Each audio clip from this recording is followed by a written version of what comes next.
Wait. Hold on here. Is this the barbershop? Is this the barbershop? Yes, it is. It's the barbershop. Wait, I mean, we can't talk straight in the barbershop. Then where can we talk straight? We can't talk straight nowhere else. You know, this ain't nothing but healthy conversation. That's all. You gotta tell who the park down. Man, ain't nobody exempt in the barbershop. You know that. Ain't nobody exempt. You can talk about whoever and whatever, whenever you want to in the barbershop. Why you gotta tell? I feel like I'm losing my mind. Is everybody in the world blind? Please, Lord, give me a sign, a sign. I feel like I'm losing my mind. Is everybody in the world blind? Please, Lord, give me a sign, a sign. I wanna be the greatest. Everybody on the fake shit. I look around and feel like everybody is the fakest. I make this every day and I'm impatient, hoping one day I blow up from the basement. Statement, the top is so vacant. I don't hear shit that I think is amazing. Waiting for my day when I'm playing sold out shows for 1,000 faces. Hey, give me that crown, get in my way and to be put down. It ain't your place, all this my town. If I want that shit, then I'll get it right now. I'm losing it, the noose it fits. I'm losing shit, a stupid myth. You choose to live or choose to dip. You choose to fight or lose your grip and lose a gift. I feel like I'm losing my mind. Is everybody in the world blind? Please, Lord, give me a sign, a sign. I feel like I'm losing my mind. Is everybody in the world blind? Please, Lord, give me a sign, a sign. Yeah. There's no mercy in this world, just hunger-thirsty persons in different versions. Each new update, that shit worsens. Why?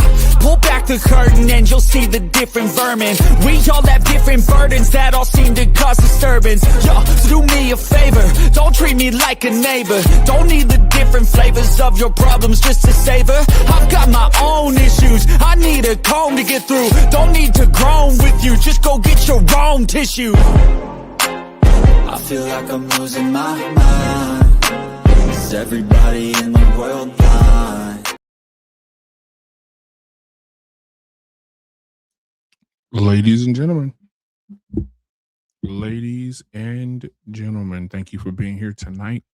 It's another episode on the Black Man Unfiltered Network. We're here in the barbershop tonight. We're about to talk about anything tonight. Tonight is Chop It Up Friday.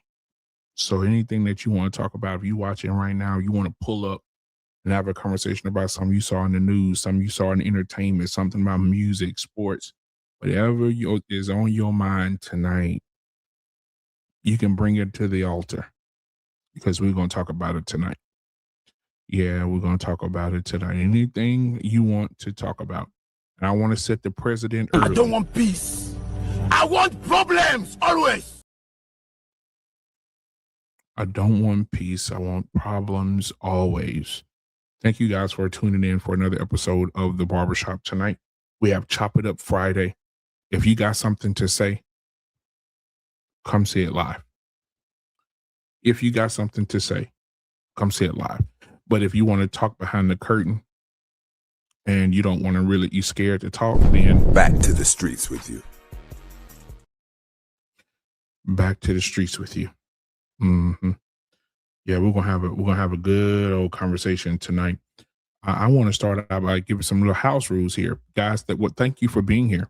Let me start by starting with that. Thank you for being here. You could have been anywhere else, but you chose to be here with your boy tonight, and I appreciate you. I hope everybody had a good week. It's a holiday coming up, so hopefully some of you niggas are off Monday. And so I hope you enjoy your day on Monday. But yeah, we here tonight. We here tonight. I had a video I want to share with you guys first, before we get started. How many men out there, if you're under the sound of my voice, if you're listening, before I do that, hit the like button, hit the subscribe button, guys. If you want to donate to the channel, which is very important to keep this channel going, we have a show on this channel damn near every day of the week. And so when you guys give, that really helps with the channel. That helps because running this show is not free, guys. So if you like it, if you love it and you want more of it, please hit the like button. hit the subscribe button. That's free. If you want to give to the channel, you definitely could by Cash App because it's scrolling at the bottom of the screen right now. There's no excuse. And by Super Chat, which is the Super Chat is at the bottom. If you want to become a member, that would be absolutely amazing to become a member of the channel. That will be appreciated as well. That'll show major love, and I appreciate that. But I did, like I said, again, I had a video I wanted to share with you guys tonight because I think it's important. It's really important. I saw this earlier today. How many fathers out there that's listening right now to me are tired of dealing with your baby mama? How many of y'all are tired of dealing with your baby mama? She don't want you to have nothing. She don't want you to do nothing. She don't want you to be nothing. How many of you are tired? If you're a guy and you're watching right now, put a 1 in the chat. If you're tired, if you're tired of men out there right now for your mental health, I'm here for you tonight. If you're tired of your mental health being threatened every day, are you tired of hearing a lot of bad news? You tired of the surprises? You tired of you just tired? This is the place for you tonight. I'm going to put the link into the chat, and I want you guys to come up, and even if you don't want to talk about it, just be in the atmosphere to have conversation about anything, man, after you've had a long day. Because I know a lot of you guys who are probably sitting in the car right now, sitting in the truck right now, flipping through your phone because you don't want to go in the house with that demon today. You know, you don't want to go in the house with that demon or her demons. And so I understand it. I'm here for you tonight, fellas. So come up here and laugh, joke, have a good old time, because I think that's important. All right. So let me put the link in the chat so we can have you guys come up. Let me see. Where is it at? All right. Let me drop it in here. All right. There it is. Yeah, we're going to get y'all set up real good today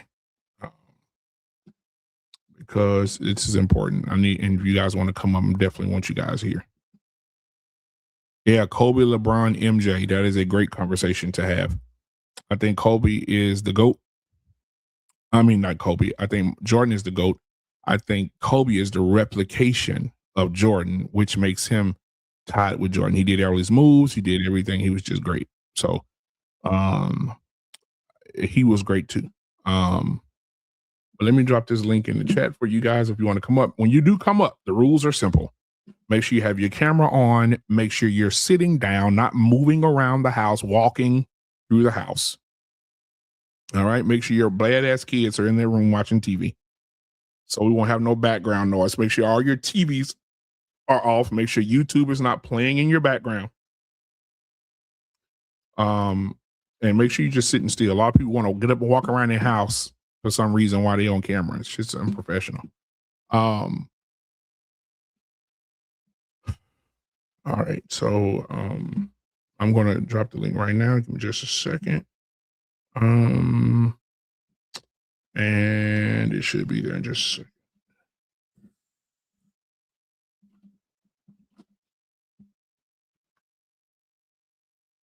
All right. Yeah, it's in the chat right now, ladies and gentlemen.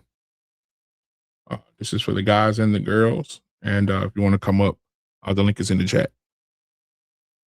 Okay. Make sure everybody can see it. All right. Let me see what I got here. All right. Now, I got my brother from another mother in the background, in the back here. I'm going to bring him up because y'all know him. And he be dropping facts real hard on y'all. And so I'm going to bring him up because he has something to say too. So the link is pinned in the chat. I'm going to bring him up, then we'll play that video that I was talking about. R-Pain, ladies and gentlemen. What's going on, R-Pain? Good evening, good morning, good afternoon. Whichever mood you in today, sir. Good evening, good afternoon, good morning. What's going on, man?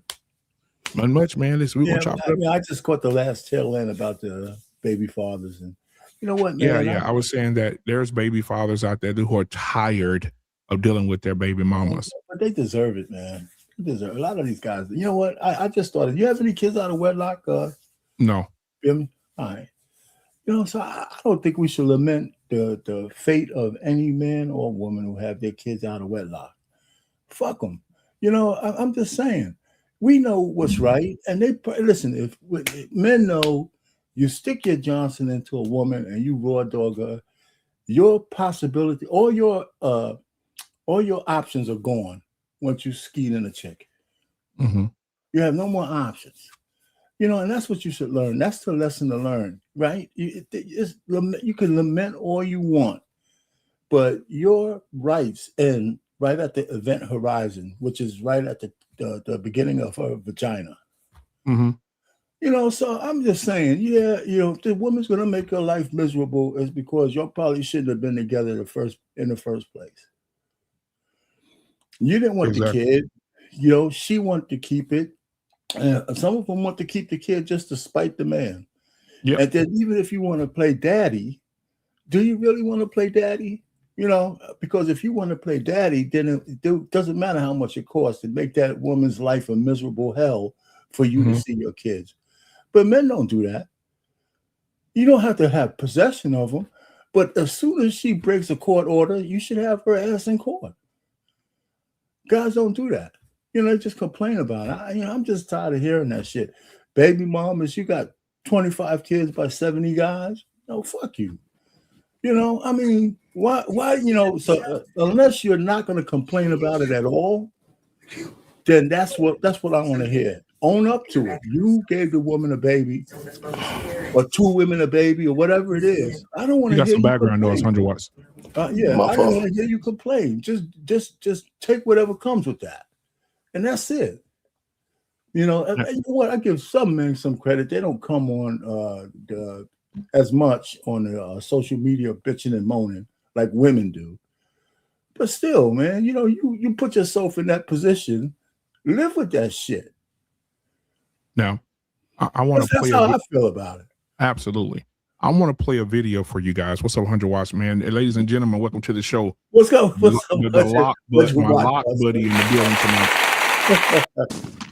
What's going on? All right. So I want to play this video, and I want you to tell me what you think afterwards, Arpain, about this father who is choosing to be in his child's life. And I want you to tell me what you think about how the mother of his child has done him in this moment. Here we go. I'm sure it did you. Oh shit. Hold on. 100 watts, while we waiting, man. How you doing, bro? I'm chilling, brother. I'm enjoying the show so far. I'm doing well. I hope y'all doing all right. Family doing all right? Kids good? Hey man, everybody alive, breathing above ground, and we all talk to each other on a regular basis. So that's more that I could ask for. Absolutely, brother. I just want to check your mental health before we start. You know what I'm saying? We got to check on each other. I would want somebody to be there for me just like I'm trying to be there for you, my brother. All right. So appreciate that, brother. Absolutely, man. We got to.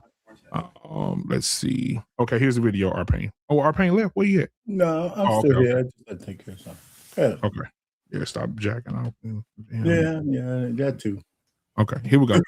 My daughter not walking the stage because she don't want me here to see her graduate. Because she says there's an order that says you're not supposed to be around. Where's do you see the order on file? Is there any order on file? I don't have one, so therefore I cannot ask you to leave. Therefore I cannot ask you anything about it because I don't have anything in writing. So she took my daughter. So she made the decision for her not to participate. So now she's not walking the stage. That is correct. She will not be graduating. No, she'll still be promoted, even though she will not participate in the ceremony. Does not mean she won't be. Wow. But she made the decision for her not to participate. That is crazy. But I don't have anything in writing, and I tried to seek something in writing if there was something that existed. But I don't have anything, so I can't professionally, as a principal, ask you to leave a space or anything because there's nothing. Because I'm on her birth certificate as well. Exactly. So I have every right to be here. I explained to her that because you're on the birth certificate, you are given the information as educational rights as a father. You can know what the ceremony is, you can do grades, you can do attendance, you can come to school and have parent conference, you can lunch with her. You have all those rights as a father because you're on the birth certificate. Wow, that's crazy. But she has made the decision that she will not participate today. So that is the reason why I'm sharing with you. But I do not have any court order or documentation that says you cannot be around the child. So she took my baby from her graduation ceremony, all because she don't want me here. So she elected not to have her daughter participate in the ceremony this morning. That is the final confirmation that I have. Okay, well, all right. But I am sincerely sorry that this is part of the ceremony. It's all right. Don't even worry about it. Don't even worry I'm really about sorry. it. But I did ask you to stop so that there would not be any type of Oh, no, it wasn't going to be no So I competition or probably nothing, offended you, yeah. But I just didn't want to be in any disruption to either party. Yeah, either parties, because it's people, kids here. Yeah, So yeah. I respectfully thank you for just kind of staying back a few minutes so I can try to resolve it so that she can leave the property and feel it in her way of safe. And then if you would like to say to finish or if you want to leave, it's solely up to you. But I want to make sure professionally we're on the same page. Okay. All right. So for people that didn't get the gist of that, that is a father attending his baby's high school graduation, and the mother has told the school that her daughter is not going to walk and get her diploma because her father is attending the graduation. What are your thoughts, Arpine?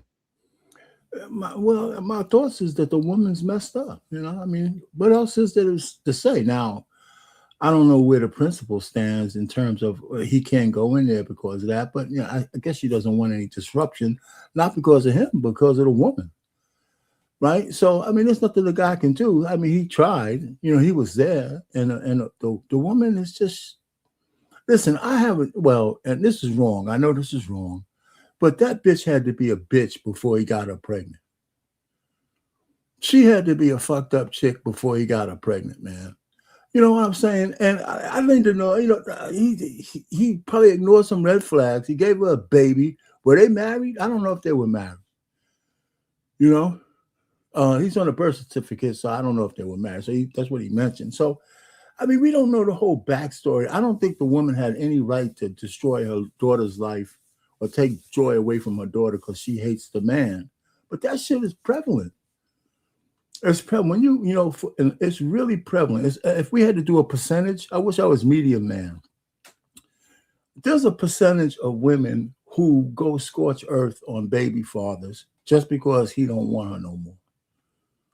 There's a significant percentage of it. I mean, it's not like it's a small. Child alienation is a big deal. Parental alienation is a big deal, but nobody talks about it because it's usually the man being alienated against. So it's not surprising. So, you know, are we supposed to be surprised that it's another fucked up woman doing something stupid against a man? A black woman at that. Is that a surprise? You know, so I mean, I don't know what the conversation needs to go on the other side of that. How do you punish a woman like that? We should start talking about how do we punish women who do those things to the man, as opposed to the infraction itself. Like I heard, there was a case, and I'm in Atlanta. There was a case where a lady kept ignoring the court order for the father to have visitation rights, and the judge finally started to say, "I'm putting your ass in jail." You know, but there's a lot of times when men will try to let the lady get off the hook because he doesn't want to go to jail, but the men should be trying to put her ass in jail. Plus, the woman's ordered to pay the court costs from him going to court for her to respect the order. More of that shit has to happen. You know, so listen, I think if we want to have all this single parent household shit ending, you know, we need to hold both. We should hold women accountable for letting a man skeeting her, and we should hold a man responsible for understanding that once you shoot up the club, your rights end at the woman's vagina. They just essentially end. You know, so I mean, we should stop feeling sorry for people. To hell with them. You know, the only people who are victims are the kids. Yep. And so 100 watts, you saw the video, you saw what happened. What is your perspective? And how do you feel about the mom, what she did, and how do you feel about the father, how he's traveled dressed for this moment for his baby? And she took that from him and the daughter. I think that you can't ask someone to be stand up and fulfill their role and do everything they ask for and to get shut out like that. Like, You can't blend those two worlds together. That's not acceptable in any way, shape, or form. You tell this man that he's responsible for making whatever child support payments he's responsible for. He's responsible for whatever visitation time. He's responsible for health insurance or whatever the case may be. And homeboy hold up his end. And now, because I don't know, maybe you found out he got a girlfriend before the ceremony or something, now you feeling away. So in terms of what our Payne said, I think there are two extremes that he's putting together as well. That you can't put the extremes together of we need to hold these women accountable and fuck them all, it's your fault. Like those two things can't exist together either. That like you can't just be like, oh well, it's your fault. It's your fault, dog. Suck it the fuck up and figure it the fuck out. And then at the same time say, let's hold the women accountable. Like you don't. One defeats the purpose of the other. Okay, how so? When we get to that, okay, if you say that because he decided to nut inside this woman and she had a baby, despite any decision that he may have wanted to make, right? Okay, cool. Let's live on that side. It's his responsibility. It's his fault. It's his decision now. So that means basically, no matter what decision she makes as that child's mother, whatever decision she make, you as the man that did that, you got to suck it the fuck up and eat it. If she decide that she not gonna let you come to that graduation, you got to suck it the fuck up and eat it. Well, let me just correct it. You got to take responsibility for the fact that you let yourself vulnerable to this woman. And if you want to fight it, I don't want to hear you start complaining that it costs too much money to fight for your kid. That's what the men say. Well, it costs too much money to get child support. I mean, to go. Pain, but you know that the game. You asked me, and I'm just telling you. When a man starts to say, listen, I want to see my kids, but then you're going to automatically right after that put up the barrier that you can't get to them because some fucking bitch is holding them back. When we know there's a legal system that you have to go ahead and use to get your rights. And if you decide that it costs too much to get your rights, who's that on? Who is that on? You know, and then for the woman's side, let me also say, and we keep trying to take agency from the women. I'll let you go for this one. A woman has to allow a man to stick his Johnson in it. Okay, my yes never trumps a woman's no. So if I don't have a condom and she doesn't want me to put that shit in there, I'm committing a crime if I do. And if she wants me to take a condom off, then it's up to me to say I'm man enough not to take a piece of ass. And I'll tell you, give me the percentage of men who walk away from a nice piece of ass. Give me a percentage of men. And don't tell me if they're poor. Don't tell me if they're rich. Don't tell me if they have a lot to lose. All the shit, the percentages are the same. We know high flute men have given up fortunes for having sex with the wrong woman when they knew better. So I'm just saying, the dynamics at the event horizon, at the beginning of the vagina, belongs to the woman. That's why she controls sex. And so she's ultimately responsible for, listen, I have daughters. And BMU, you could correct me. If my daughter came home and said she was pregnant, I might be mad at the dude, but I'm going to be livid with her because I knew it was her choice to let that fucking guy in. Me too. Oh, you got daughters. You got daughters, Watts. You think about how you would handle that. I mean, I'm not saying you got to go scorch earth because she's pregnant, she's having a kid, you got to deal with that. But I'm saying, when I would approach my daughter, say, why did you have a raw door sex with somebody that you're not even close to? I'd be mad at the dude, but it's her responsibility. She owns the commodity. No commitment whatsoever, just letting them raw dog you. You know? I don't disagree with what you're saying, but because I am raising both, my disappointment is the same on both sides. Because the same way that my daughter ends up getting pregnant by some dude that she's not committed to, and I'm disappointed in that, I'm disappointed in how my son would find himself in a position where he would get some chick pregnant that he don't even plan on committing himself to. Hold it, but the commonality is disappointment. But there's levels to this. There's different shades of disappointment. Okay. And my disappointment for my son would be higher than for my daughter. No, I disagree.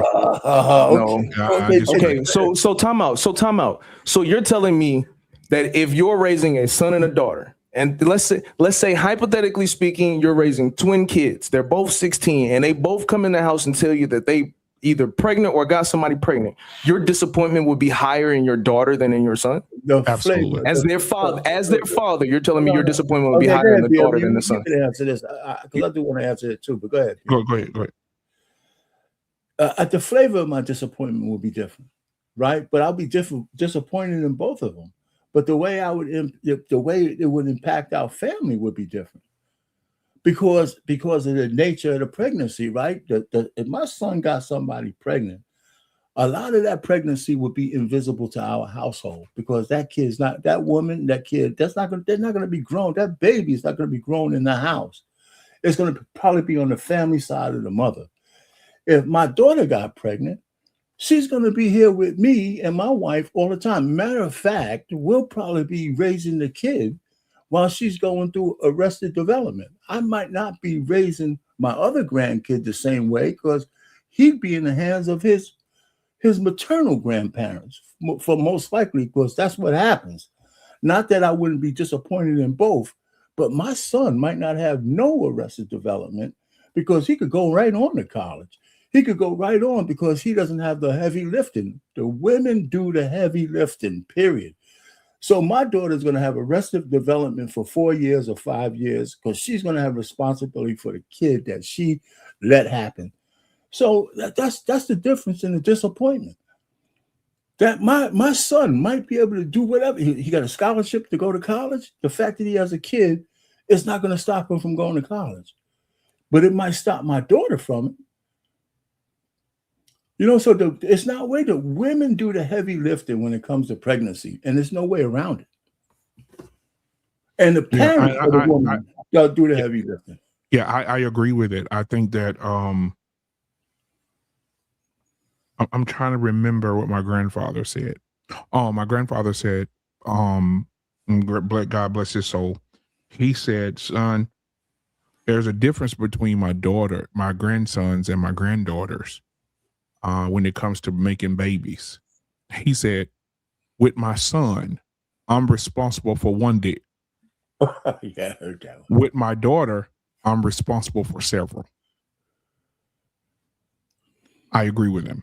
I agree that, just think about it. Even from, and I'll say this out loud, even from a lot of people don't like to do this today because it's not sexy, right? But even from a biblical perspective, the Bible even says that men shouldn't allow their daughters to be whores. It says it. Leviticus 19:29. It says it. That fathers should not allow their daughters to be whores. And what does that mean? So let me give you an example. Let's say my daughter is dating a guy. Okay. This is how we prostitute. The Bible says specifically, do not prostitute your daughter. Oh no, he says, do not defile your daughter by making her a prostitute, by being with several men. This is what the Bible says. So Leviticus 29 for those who out there who read the Bible. However, if my daughter is dating a man and she gets with him and she gives her virginity to this man, and her and this man break up, and she meet another man and she give him some coochie, then they break up. Then she get with another man, and that man get the coochie, and he move on. She's been in so many relationships, or let's just say this because it's 2026, 2019, 2017, I think it should start in 2020, 2019, 2017. But now there's no committed relationships before the pussy is popping. Pain, you probably old enough to remember the songs back in the day that went a little bit like, they're never going to get it, never going to get it, never going to. Women had songs telling you that you're not getting no pussy unless you work for it. Men don't have, I'm going to bring you up in a second time. Men don't, I was looking at the grape percentages now, Pain and 100 Watts. Okay. The grape, if you Google it right now, rape has gone down 56%. Do you want to know why rape has gone down 56%? Why men ain't taking it from women no more? Because they giving it away for free. You don't have to do nothing no more. You tell her she cute, get her some, tell her she cute, tell her she looks sexy, make her feel like the most beautiful woman on campus, the most beautiful woman in Walmart.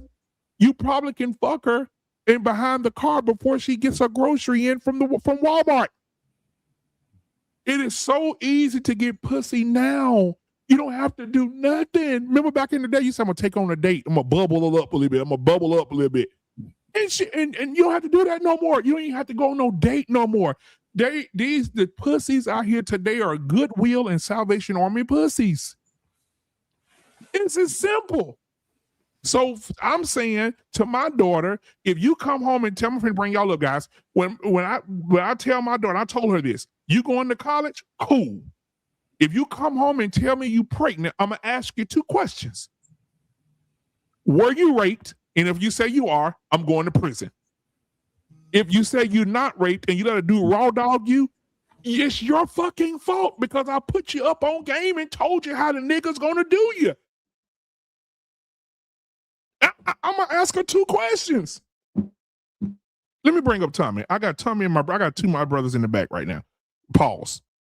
I got Tommy B in the building. I got Trey in the building, man. What's going on, fellas? How y'all doing tonight? My guy. Oh, man.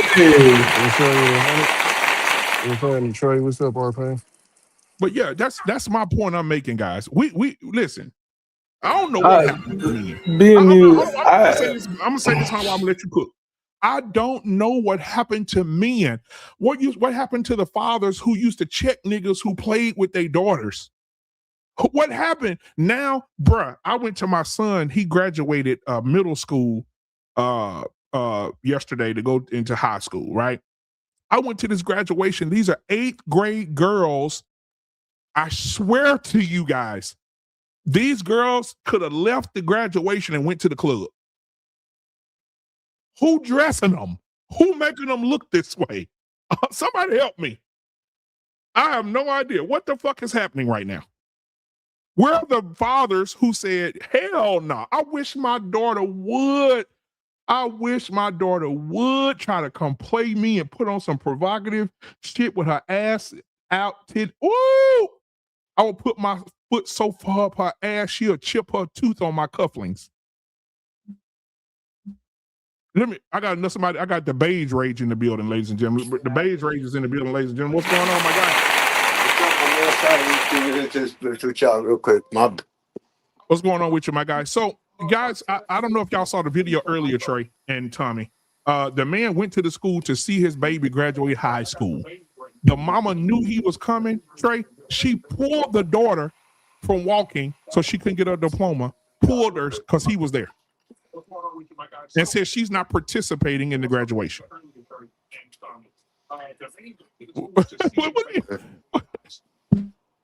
I saw that. Hold on, Beige. I'm gonna get you in here. But I'm gonna get Tommy first. Tommy, what are your thoughts? Then I'm gonna get Trey's, then we get to Beige Rage. What are your thoughts? 100 watts, you can reply to me after them. Go ahead. She's not participating in the graduation. Somebody got their YouTube on in the background. Is it you, Beige?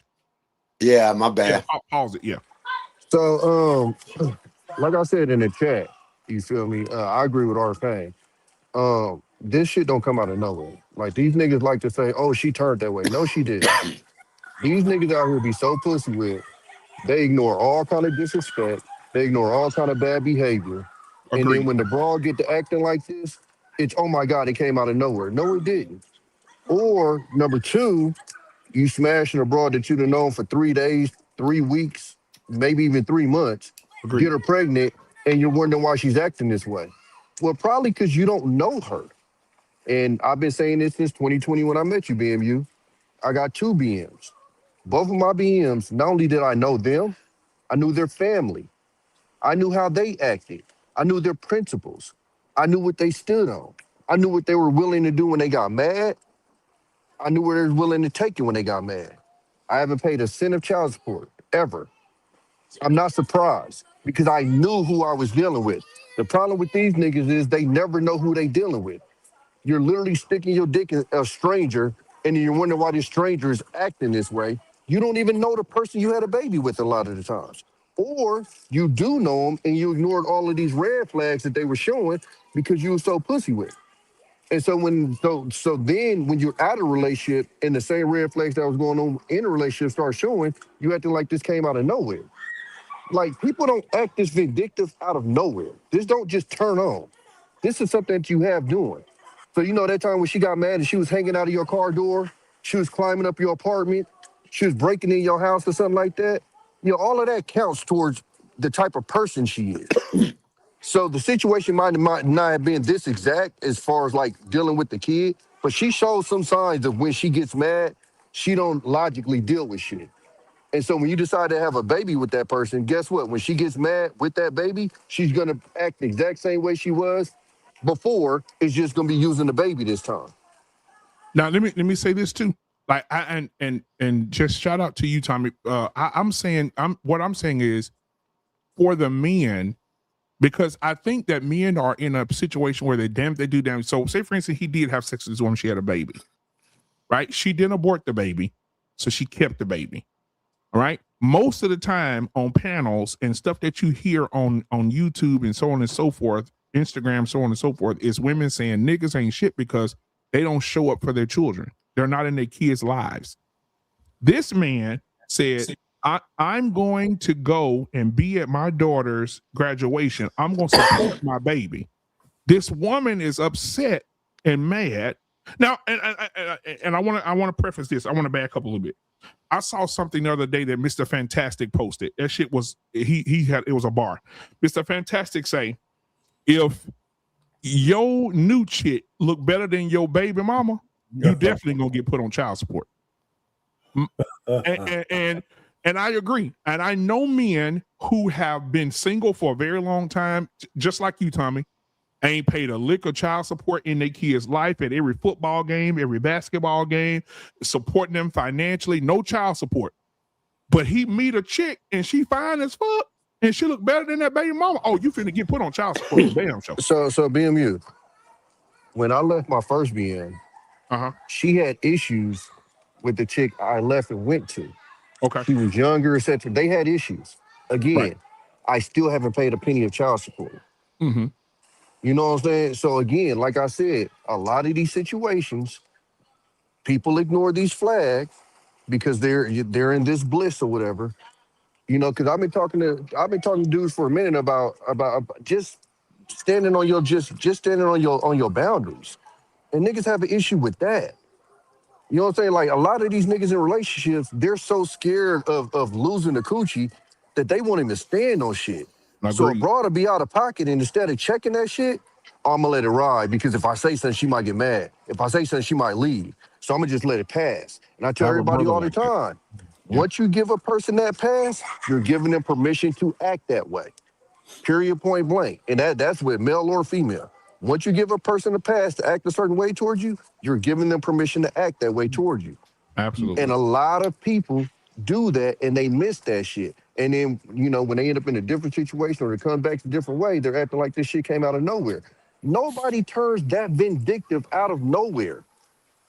And if it does happen, it's super, super rare that it happens that way. You're either a vindictive ass bitch like that or you're not. And I promise you, most of the time in them situations, it showed in some way, shape, or form. Now, I will say this too. I'll say this. I'm gonna get to you, Trey. You on deck.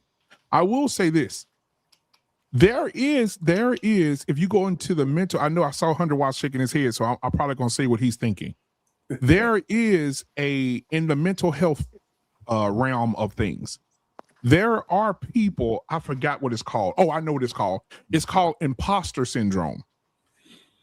And these are people, and this is not rare at all. A lot of people get this. 23 to 30% of people get this shit. It male or female, where they can be so amazing.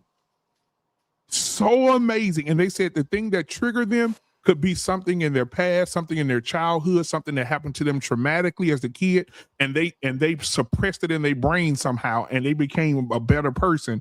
And somehow they can be with you 2-3 years.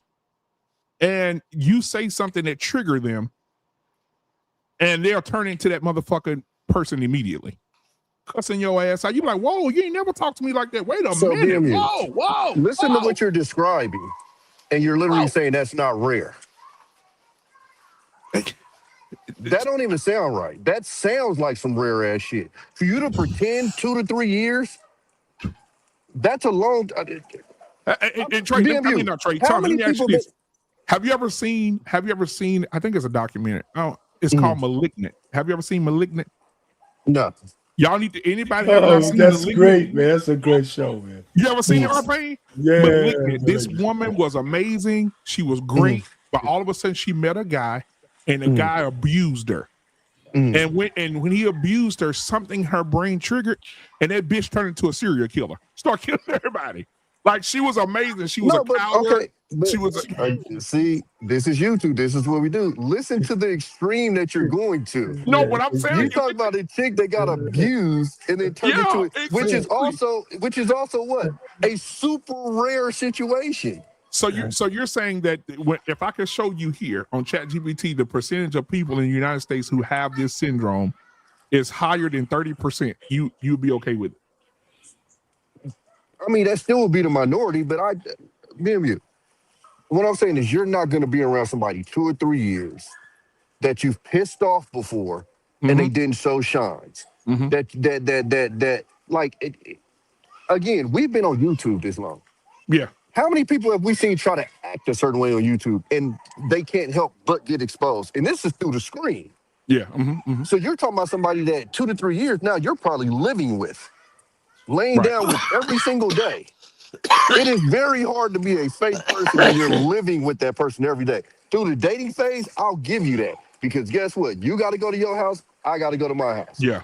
But once you start cohabitating, the real you, that's why my dad always told me, it don't matter, boyfriend, girlfriend, or your best friend. You don't really know somebody until you move in with them. So many friendships have been broken up by becoming roommates. Agreed. I gotta agree with Tommy. Hold on, Paige. I'm gonna get Trey first. Trey first, and then you. Trey, what's your thoughts, man? Let me set the precedent, Trey. You go to your son graduation. They tell you, "Hey, Trey, I'm glad that you came." The mom just pulled him and said he can't walk because you're here.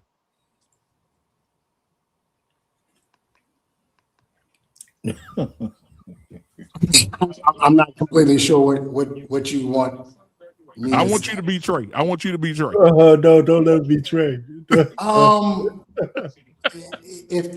here's the thing. If I don't know that would happen in my particular situation. I too have 2 BMs. My second BM actually looks better than the first BM, and the second BM is the one that put me on child support. So I don't fit that mold of what y'all saying. Actually, the first BM, we cool.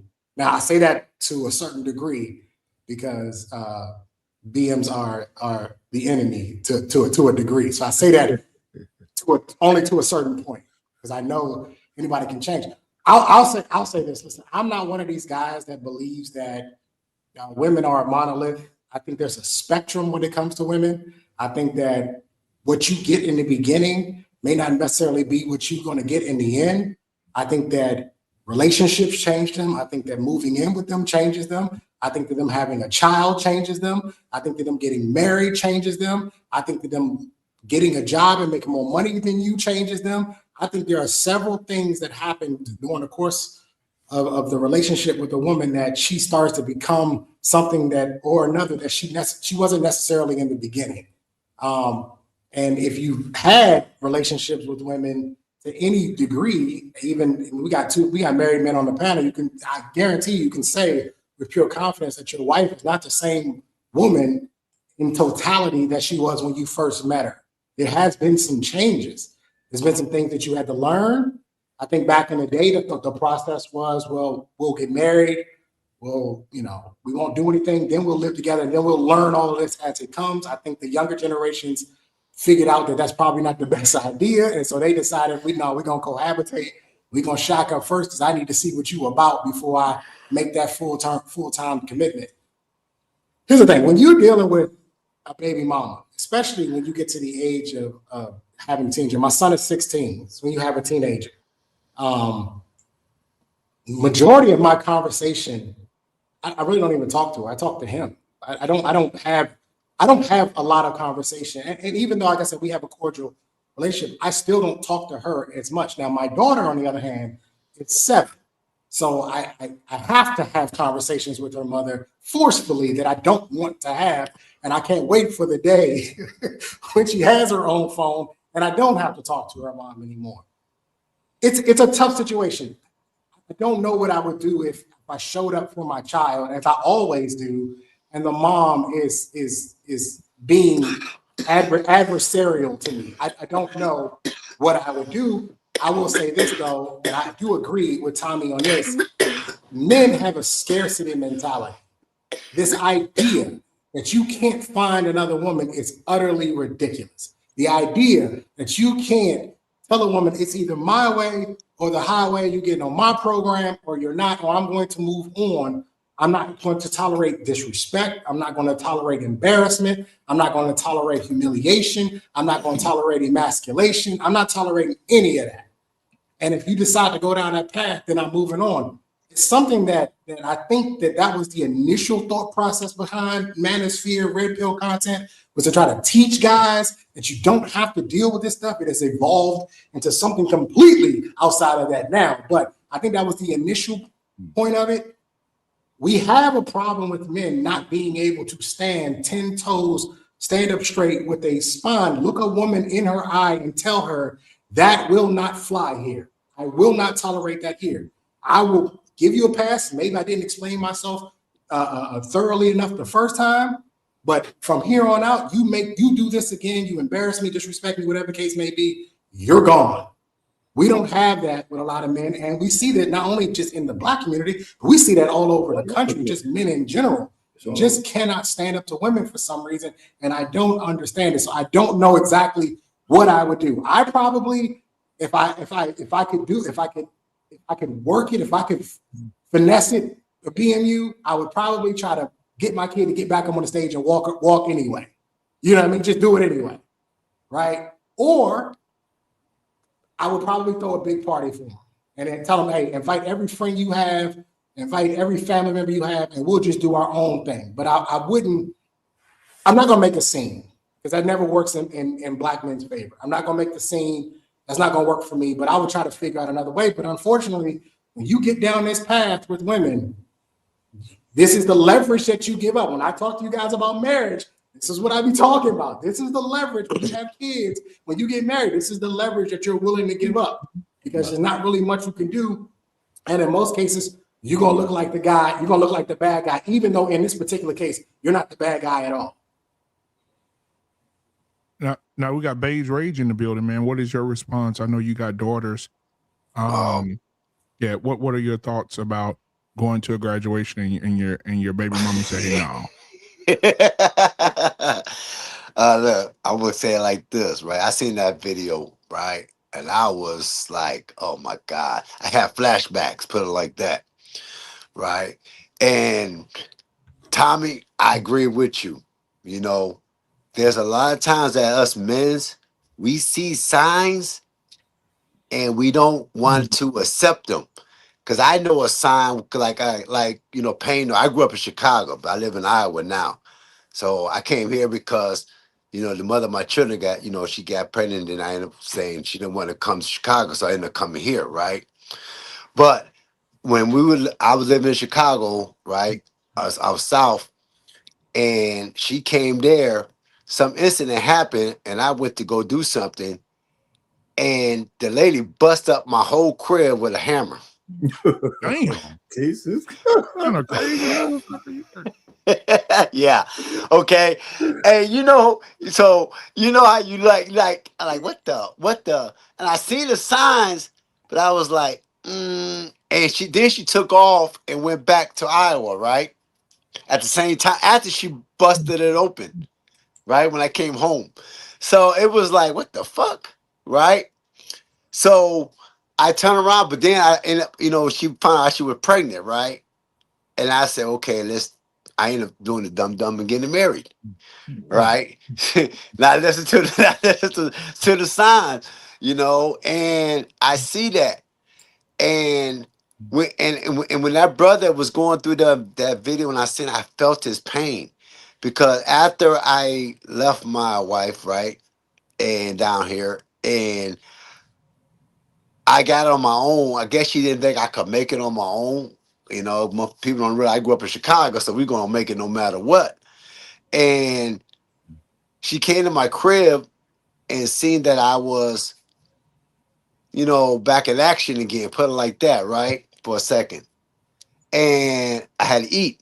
So next thing I know, I'm coming out the apartment and sheriffs are out there and they served me a child support thing No. and a no contact order. So I felt, and since then I've been going through a battle of like Russia and America, you know, a silent battle with each other. Like we need each other. Well, more like America and China. We need each other, but we hate each other. And then she pulls stunts like that right there until I had to do kind of like Tommy said. I had to put my foot down and let her know we ain't doing this no more. And we this is what we're going to do. I'm on this birth certificate. I pay child support. I make sure my girls are good. And we're not doing this because we're not putting that independent, I could do it by myself, I don't need no man, I mindset into my daughters. We're cutting that out. I had to step up as myself to the man I know, that I let that person castrate at that time. You get what I mean? I had to bring that back and let it know that we're not playing that. Sometimes men's got to realize, like you said, Trey, I don't need you. There's other fish in the sea. There's other things out there better. I'm not going to let you demasculate me because you needed to feel better about yourself. And you got to know how to say, man, I need to step to the side because I got to better myself and make myself the right man that I want my daughters to see. And that's where I came with that concept. And so now I make sure that I teach my daughters, where I get where guys like, we ask a girl, is your dad in your life? Now I understood what they mean by that. Like, because when you got a dad in your life, a daughter looks at, when she gets older, she looks at that man a different way. She know how to correspond with that man. She know how to talk to that man because she's seen how her father react, But I also come to that conclusion, like some people say too, when you got a good man, you get a crazy baby mama. When you got a doggish man, you get that good baby mama. Hey, That's what I got. Black man, you on mute, Black man. So, Hunter Watch, you want to respond to something I said earlier about that situation, or you want to wait? I think everything that's been said here is nice and sweet. So I'll say the soft nigga part. Okay. The soft nigga part of this is all of this is escaping the heartbreak that comes from a father behind shit like this. Like, for a father to be standing at his kid's graduation and be pushed out of that is heartbreaking. But no, because you're a dad, you got to suck the fuck up and all that shit. Right? You baby moms and child support and withholding the children and all of that.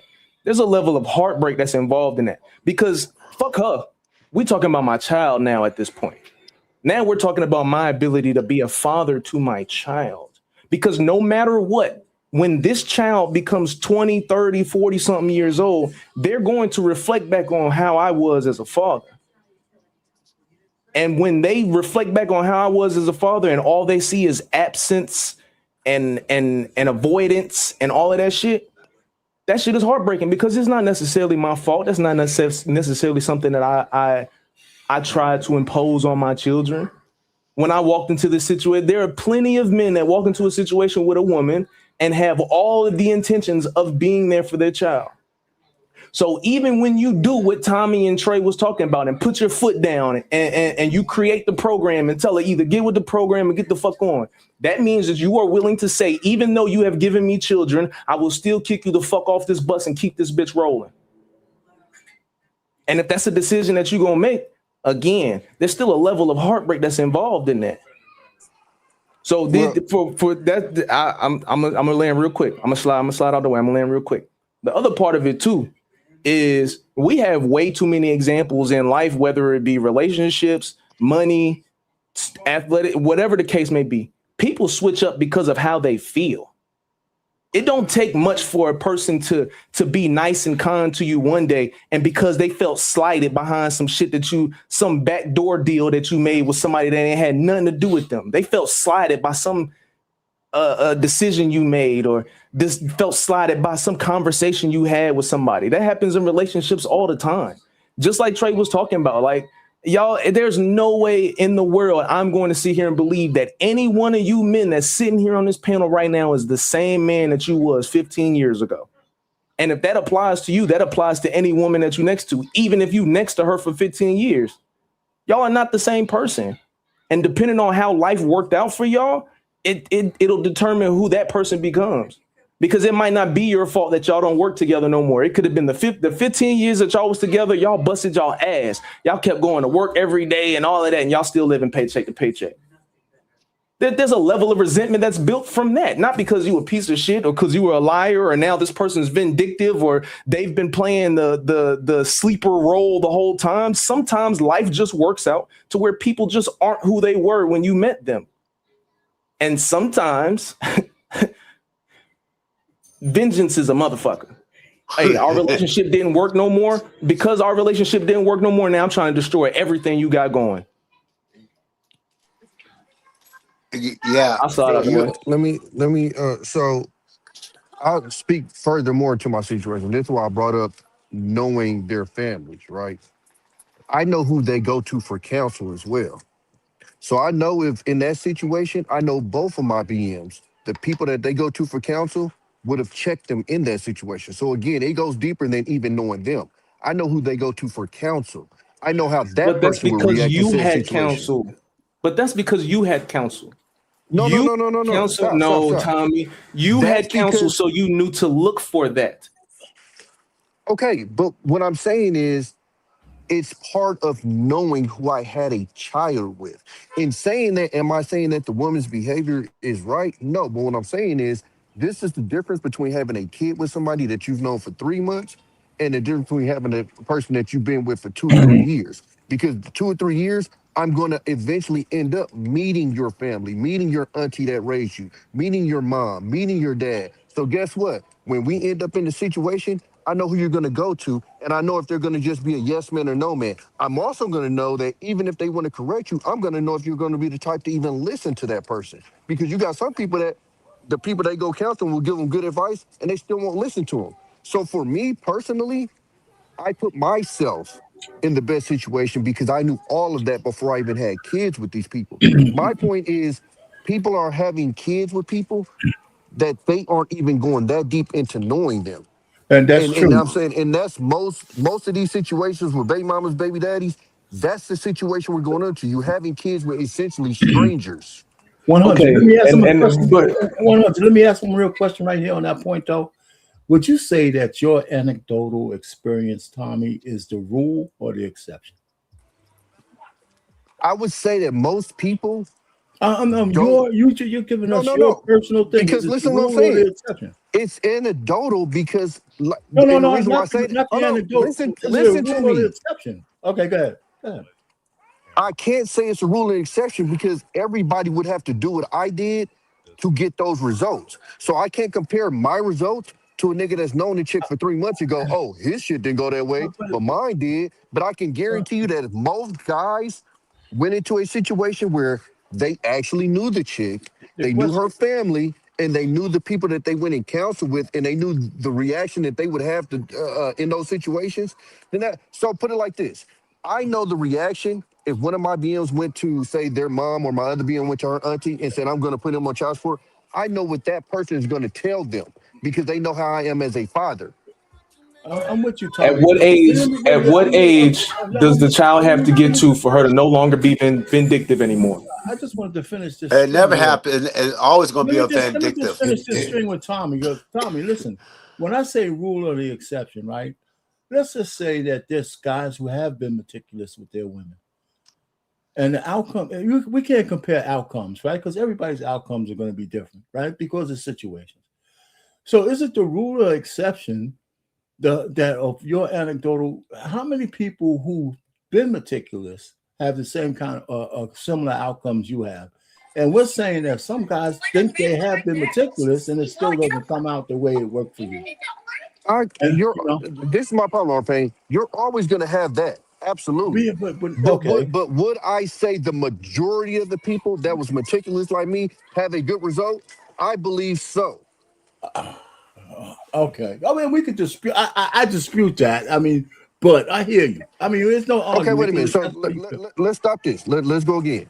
So you're saying the majority of guys who have been with their chick for multiple years, to the fact that they know they know the chick's family, to where they know the person that they go and counsel with, to where they know that that person that they go counsel with has a good head on their shoulders and isn't just going to be a yes person.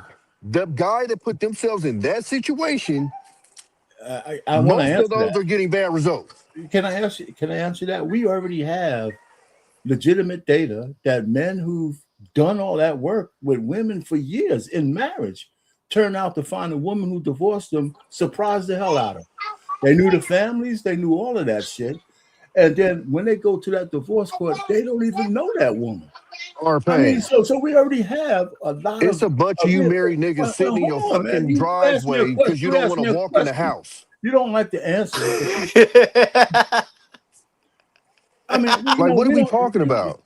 I'm using your scenario. If a guy's been married to a woman for 10, 20, 30 years, he knows the families, he knows all that. And when she divorces him, he don't even know who that fucking woman is. That's not the woman I married. Right? I trusted her. I trusted her family, all the people. I know them.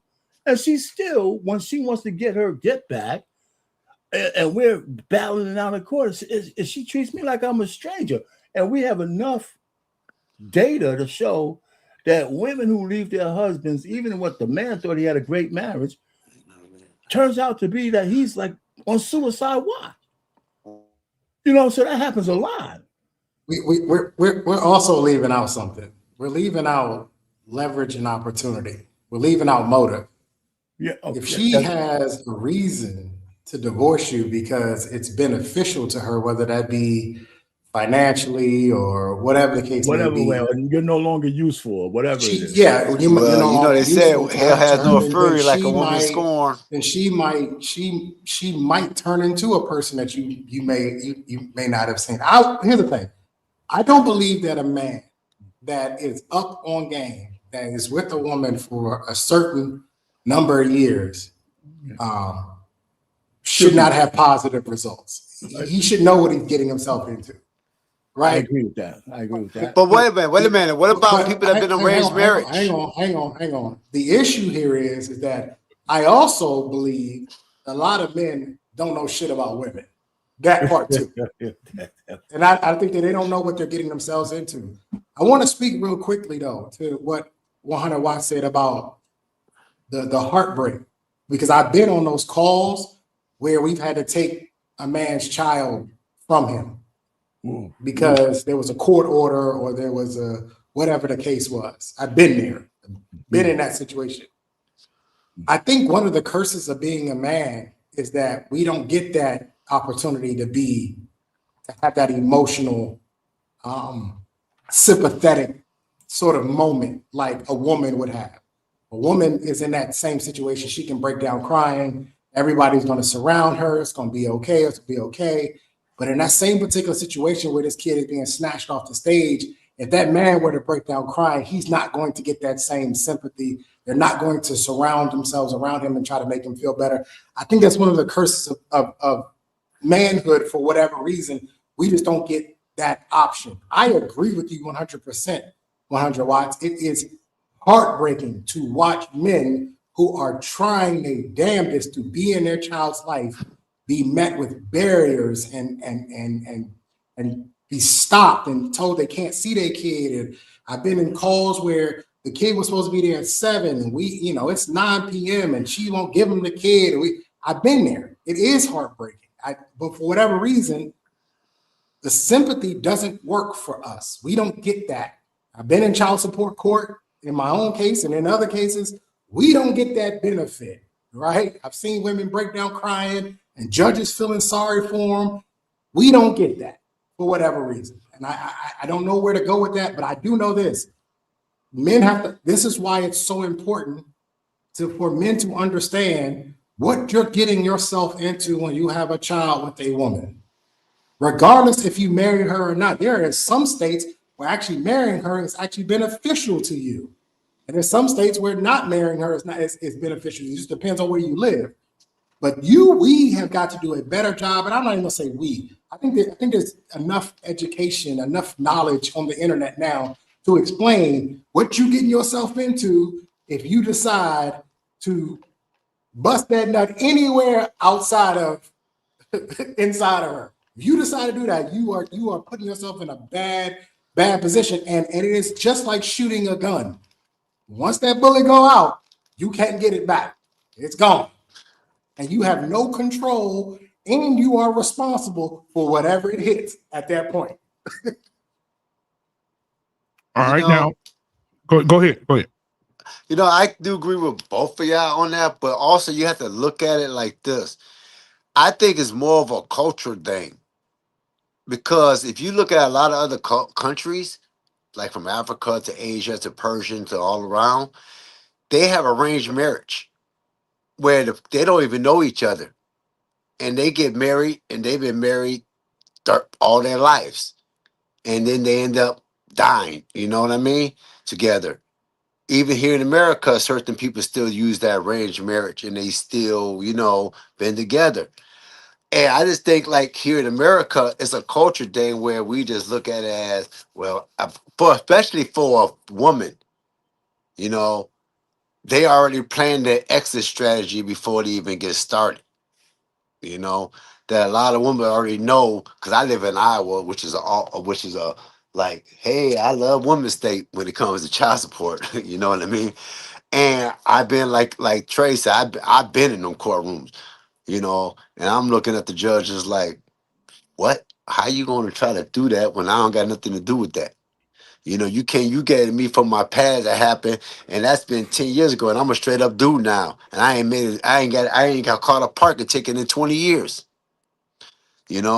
but I look at, like, here in America, the women's and men, like, we look like, if it ain't working or if it ain't going through it, we could split and go away, because even like 60 years ago, 70 years ago, you look at our grandparents or our great grandparents, they would have stick that out to Epson bounds and through everything, bad situations. They would let they knew that it was co-opted work, with the being parent. And I look at now, like, as a society, we just had to kind of faded away from that and that strength of family and staying together no matter what, working it out. I think we all just look at it like, hey, I could get just as fast, get rid of it. Are you saying that you want your parents to choose your wife for you? I know. I'm saying that the fact is that we are culturally set to where, we think that we get a divorce real quick if it ain't working. Where you see them other cultures where they was like, they got, even though they're arranged, they don't know each other, but they get to know each other and get to love each other and get to being with each other for the rest of their lives. They could, even when they come here in America, they can even get divorced, but they still work it out. Well, we're so quick here in America, or our culture here in America, where we just look at it like, hey, we could get rid of that, because even 60, 50 years ago, here in America, with our great-grandparents, they stuck it out through thick and thin, through, high wells and hell, and they wasn't even arranged. I just think now as a culture we have is that it could, quicker we put it together, quicker we destroy it. When you have strong family bonds from those foreign cultures, they have an obligation to make those things work. Those family bonds, those family structures almost don't exist anymore here in America, especially in the black community. And our pain. They're also not marrying for love. That's right. And those arranged marriages are put in for all kinds of reasons. Yeah. It ain't love. Well, you could grow to love. I think the issue that we have here in America is everybody want to fall in love. Yeah. Everybody wants this emotional connection. Yeah. To me, marriage seems to be about duty. When I look at my grandparents who've been married longer than I've been alive, I see duty. I don't see them being, overly in love with each other. I see them saying, hey, my grandmother looked me dead in my eye and said, I made a promise to God to take care of your grandfather. That's what I'm talking about, Trace. Yeah, there it is. That's what I was talking about. 60 years ago, 70 years ago, our great-grandparents and grandparents was like that. They would stick together to thick and thin, hell and high water. Now we got a culture. You got a guy on the panel. You got a guy on the panel who believes just that. It's exactly what I did. Right. But you have to understand something. A lot of programming has happened. My grandmother got married in 1960 something. Okay, they've been married for a long time. All right, and there was no Hallmark. You know what I mean? There was no Lifetime channel, right? There was no social media, right? That told them to go chase love. Love is a fleeting a thing. I'm not saying that. And listen, if you find love, great, good on you, good for you. But we have used this for generations now. We're going on Gen Alpha now, and teaching them you should find somebody that you love. No, you need to find somebody that you see that you are willing to be dutiful to. That you're saying, I got you until the day you die. I got you. These people now are looking for money. You play your role, and we'll rock this thing out. Because my grandmother's 86, my grandfather's 88. I guarantee you, they're not doing nasty things anymore. This is all duty at this point. He take care of her, she take care of him. They look out for each other. They have a lifetime of nastiness, man. They had a lifetime of nastiness. It's like so. The second thing I want to get they still ain't getting on, Trey. They might be still got that groove on. They might be still listening to Isaac Brothers. You can walk in and be pulling I'll put it to you this way. If my grandfather's getting it in, he ain't getting it in with my grandmother. I tell you that. So I want to go to the next subject for the night. To this notion of protect all women. Oh my God. Now I didn't pull a video of a man speaking of this. I actually pulled a video of a woman who was speaking about this. And then after that video, I'm going to show you another video of what she means by that. Let's see, where is it at? Okay, here we go. Black women are the least protected group in the world. Y'all love to say that, but then y'all act like the members from NWA. I don't understand how a pack of gang members are seeking help. You guys are hooligans and thuggerillas. I don't understand who's going to save you. Y'all are the big bosses on campus. Y'all are the top dogs in the prison yard. I don't understand who is there left to save you. And I hope you don't think the black man's coming. The same black man that y'all put down under every single post. The same black man who can't depend on you for shit but childbirth. That's it. Only thing y'all do is birth black man. Y'all don't do anything else for them. That's nothing else. And then get mad when they go to somebody else where they're more appreciated, loved, and respected. A black woman don't respect nobody. They talk crazy to kids, men, grandmas. Only time a black woman keeps her ass in line is when that boss checks her ass and it's a yes, a master. If a man is talking to a black woman and she starts getting loud and he says, hey, calm yourself, she's gonna be bitch, da da da da.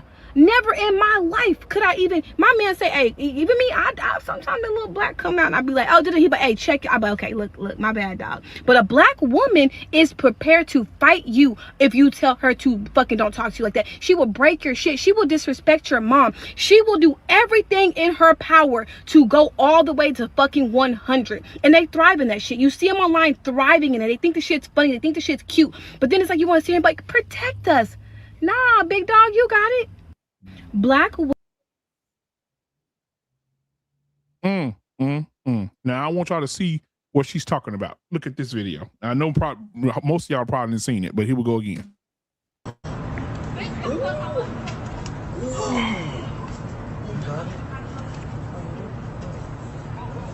Bro, you're in big trouble, bro. Hey, bro, chill, bro. Fellas.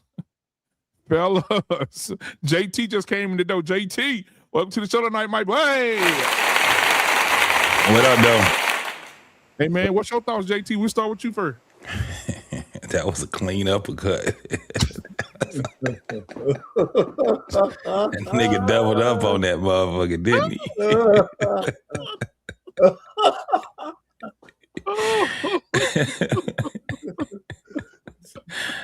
I have no fucking remorse for these goddamn strangers, bro.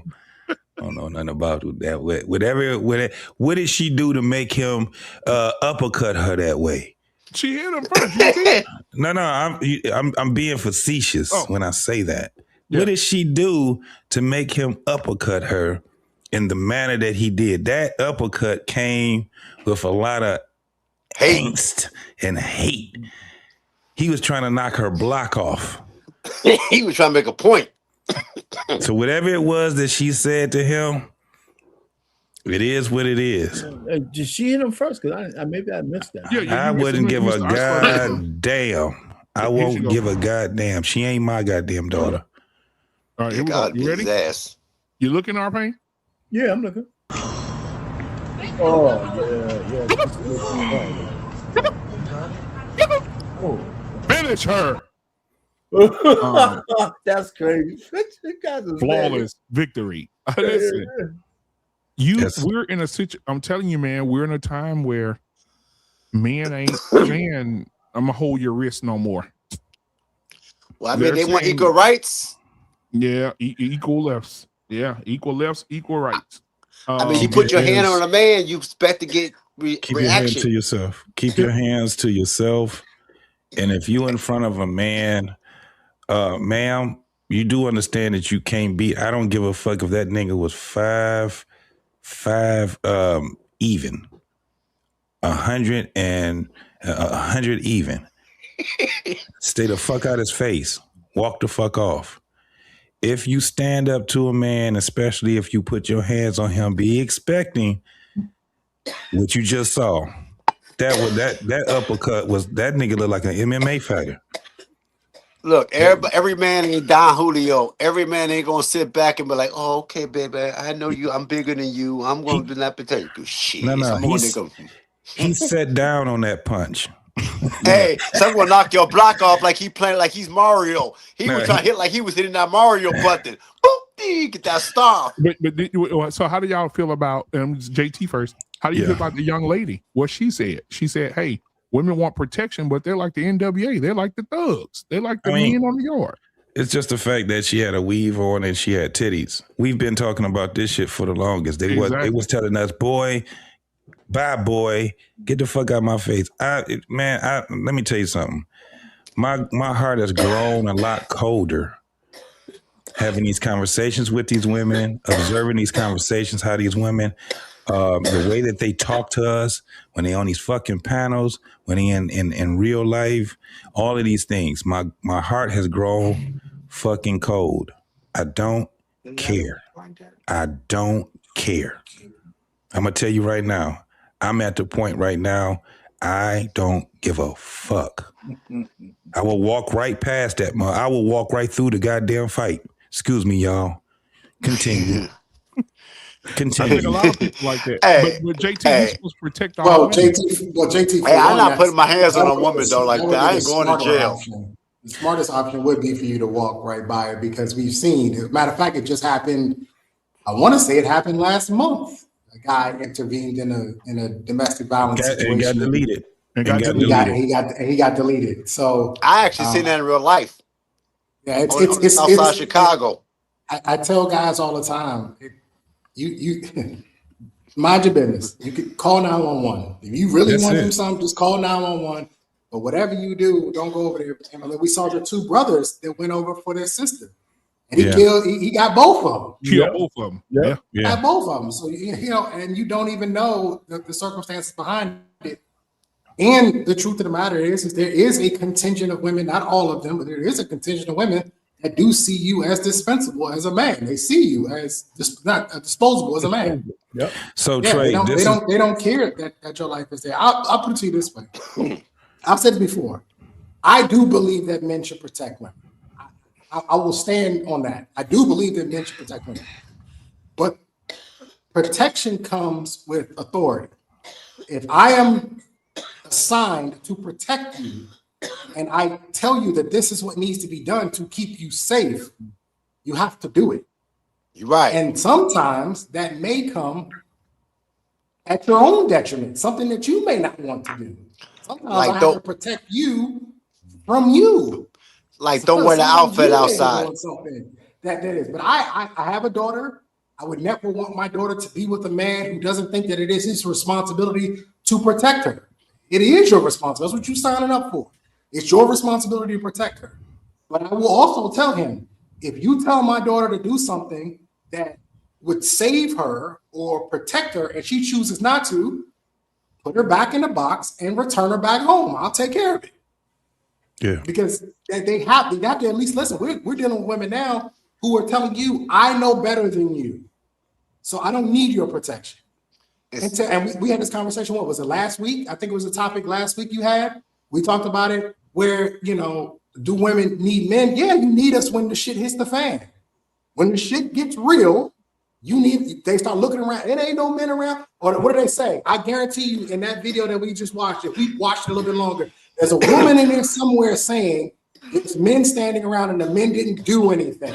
Yep. Guarantee it. Yep. There's somebody saying there's men there. Why didn't y'all do something? So there's this idea that when shit gets crazy, men are supposed to intervene. We're supposed to do something because we're supposed to be the protectors. And I agree with that. So I cannot protect anybody who does not want to listen. I was in a police academy. They told us straight up, they don't want to listen to you, move on, leave them. You Trey, you have to put your oxygen mask on first before you put other people's oxygen mask on. Yeah. Trey, you right about that because I got two daughters. I got a 14-year-old and one about to be 13. And one about to graduate 12. Thank you, baby. 12. You know how it is.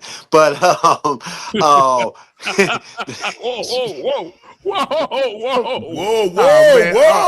So now you go too far. But she said, get it right, Dad.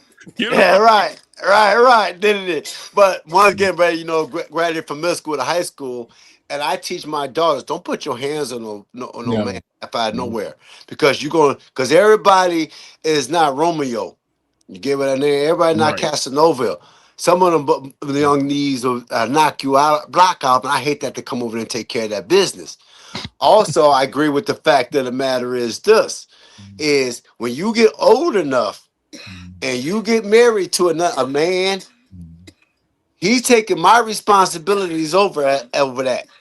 And if you can't keep up with my responsibilities, then you step aside, sir, and I'll keep on take care of the responsibility. But also let my daughter know, if that man gives you, that's like your dad, I give you orders to protect you and watch over you, make sure you good. I tell you don't wear this because I know what's going to happen. I tell you don't go there because I know what's going to happen. Just like your husband being a man, he know how other mans think.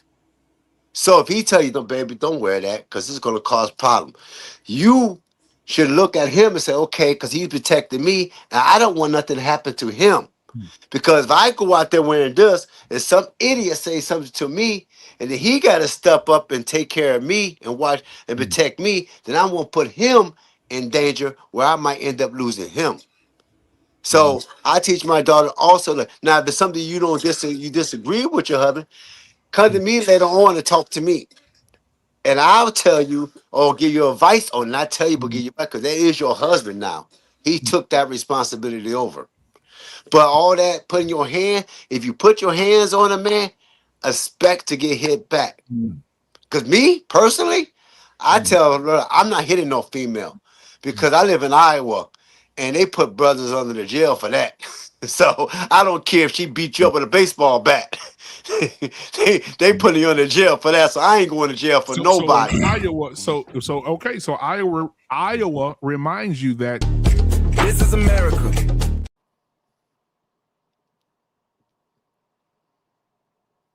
What just happened? I lost them. Hey, let's not ever play that clip again. Like ever.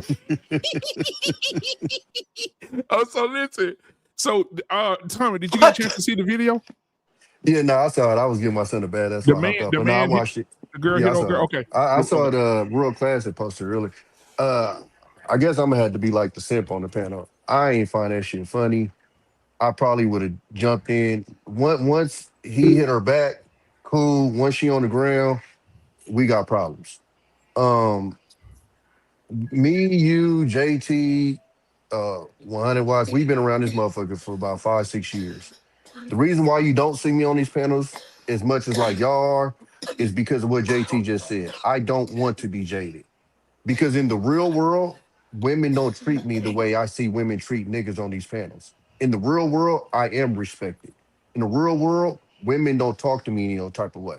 So that's why I still feel the same way I feel. And that's why when I watch that video, I feel a certain way. That's why I avoid these situations that these panels create with these women, because I don't want to be jaded. Because I enjoy walking around feeling like if I see a video like that, dog gonna have a problem on his hands. You got to remember, and this is the part that kind of, bro, we're on the same internet where I just see pussy ass niggas explaining to us why you shouldn't fight Chud the Butler if he comes and says the N word to you. Right. Which is the craziest shit in the fucking world. And we're on the internet with niggas that's literally making excuses for that shit. Yeah. These are the type of people who we're around on it. So that's why I try to stay because you got to understand, bro, like the internet is a different world and it kind of exposes different human beings that you aren't naturally around. And so that's why I try to stay away a little bit. You get what I'm saying? So I don't want to, and JT, I understand why you feel that way because you guys are on this shit a lot more than me. So you deal with a lot of this wild, disrespectful chicks like that. Like, bro, when I walk into the earth and I'm in Stockton, California, it's hoods all around this motherfucker. I do not be disrespected like the way that I see this internet shit go.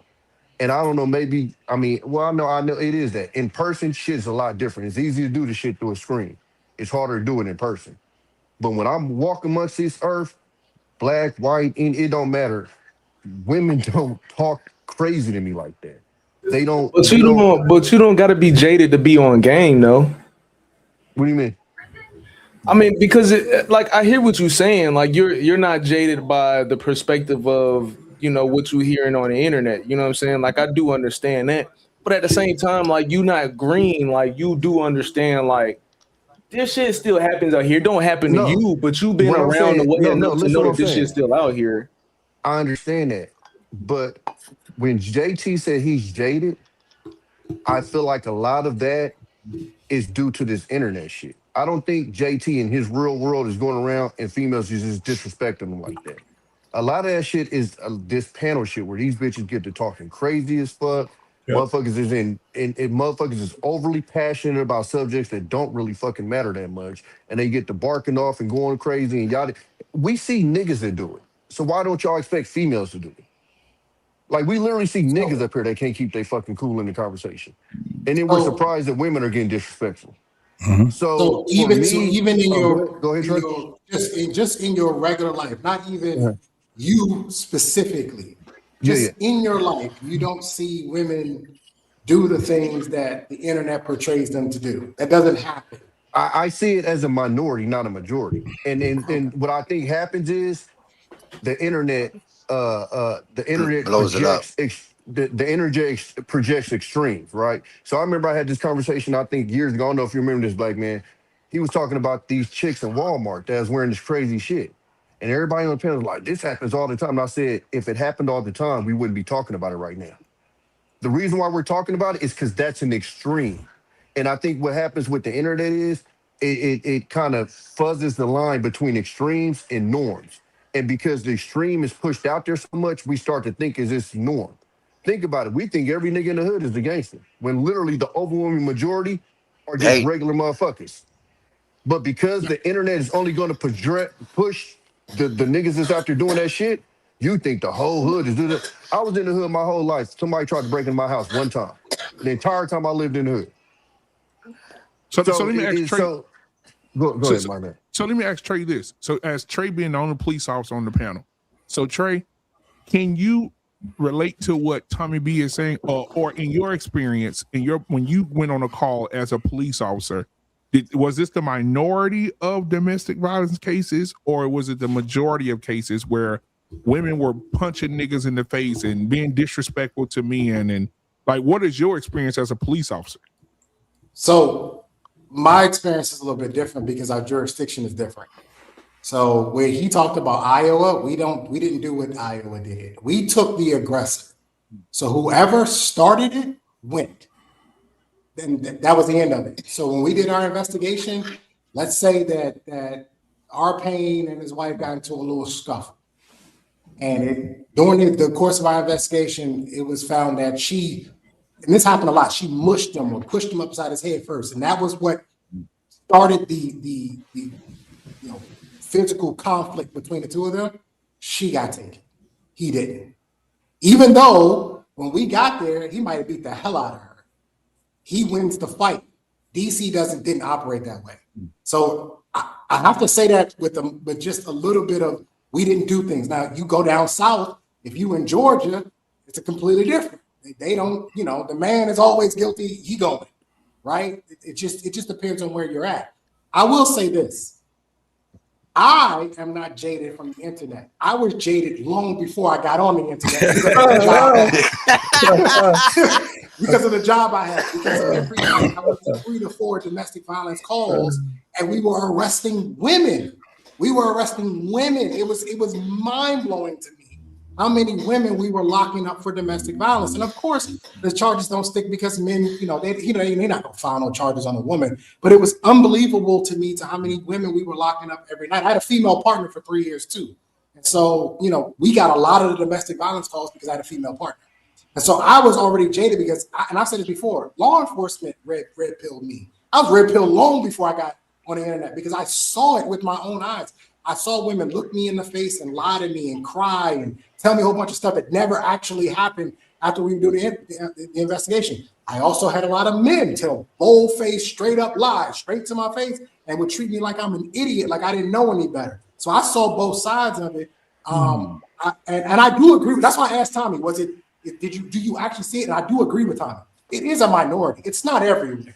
This idea that every time you go out the house, like, bitches is getting uppercutted is crazy. That's not what's happening. That's ridiculous. I've gone out to many nightclubs, man, and nothing's happened. No crimes happened. Nobody got shot. Nothing happened. So I do agree. That's why I asked him. I do agree with Tommy on that it is a minority. And it happens, honestly, more infrequently than we actually think, which is why we do highlight it a lot of the times. But unless you live in these big cities, if you live in Atlanta or New York City or Philly or Houston or LA, you probably, or Memphis, where there's a predominant Black community, you probably see it more often than others. This is why guys on certain podcasts, I won't name, I think they're completely jaded because they live in Miami. I'm like, well, you just see whores every day. You see OnlyFans girls and Pawn Stars all day. And you think the rest of the country acts like that, and that's not actually the truth. All the women are not Pawn Stars and OnlyFans girls. As a matter of fact, it's only 1 million of them. Meanwhile, there's 150 million women in the country. So that's even just less than 1%. So I do agree with Tommy. I did want to make that point, but my jaded came from night in, night out, doing reports and putting handcuffs on people and going, this is crazy. We should not be arresting this many women for DV. I was going to say your job. Real quick. Information Man, thank you for the $4 super chat, man. He said peace and respect. Information Man, if you're not busy tonight, brother, you can come on up here and join the conversation, man. The link is at the top of the chat. If you don't see it, let me know. I'll put it in the chat for you. I'm gonna put this out there for you though, Tommy. I think this was for Tommy. Somebody put it in the chat. They said, let me go find it. Damn, I should have started this shit. Hold on, let me see. Somebody said something about there it is. So many men lose their life over a chick that's going right back to the guy that hit her. How do you feel about that? I've said this since 2020, and Trey will tell you, the number one reason why police officers, or the number one call police officers get killed on, is domestic disputes. So I understand the danger in there. It's just me as a man, I ain't about to watch you just stump a chick out. You feel what I'm saying? Like, it just that's something that's just hard for me to watch. And I'm not saying it's right, wrong, or indifferent. It is what it is. Yeah, you know it's just. But I think any guy with daughters. I think any man with daughters like that. I want to add a perspective real quick. That man that punched that girl, he was a trained fighter. It looked like it. He sat down on the punch. Yeah, well, he did that. So my thing is, I go protect her. This motherfucker hit me with a round kick. I'm down there looking her in the eyes while we both on the ground. You see what But at least I died on my morals. At least I died on, got knocked on my morals. No, fuck that. No, this is the thing. This is the thing. So, and I ain't gonna lie to you. Hold on, that even makes him more of a pussy. Yeah. So this is the thing. Well, he should go to jail. That's we won't see, especially you had what appeared to be a white man and a black woman. Yeah, that appeared to be. You don't know, but the thing is this. First and foremost, we need to be as men aware of our fucking surroundings. We can't be quick to act, right? Because that's what get us all fucked up too. So at the end of the day, when it comes down to it, if I'm walking past and I see some shit like that, there's a certain response that men actually will have with another man that actually will talk him off the ledge, because we ain't trying to do that shit for real unless we really, you know what I'm saying? Hey, if the nigga already saying fuck the world, it's a done deal. So you have to be understanding of what you're dealing with. That's not normal to see a man uppercutting a woman in the manner that he uppercutted her. You dig what I'm saying? So if you saw that nigga sit down on the punch like that, yeah, nigga, you better go over there and you better just start whooping his ass, then ask questions later. This is my point. Yeah, but wasn't that video, another girl in the car? Hold on for a minute. Because I don't give a fuck about the situation. If I looked at it as an onlooker, it does make me jaded. Wave your hand, Josh. When I'm not only seeing women on these panels talking shit, but What's going on, man? especially at the level of life that I'm in right now, and I'm seeing it on the earth. You dig what I'm saying? When I'm hearing these young, I don't experience that.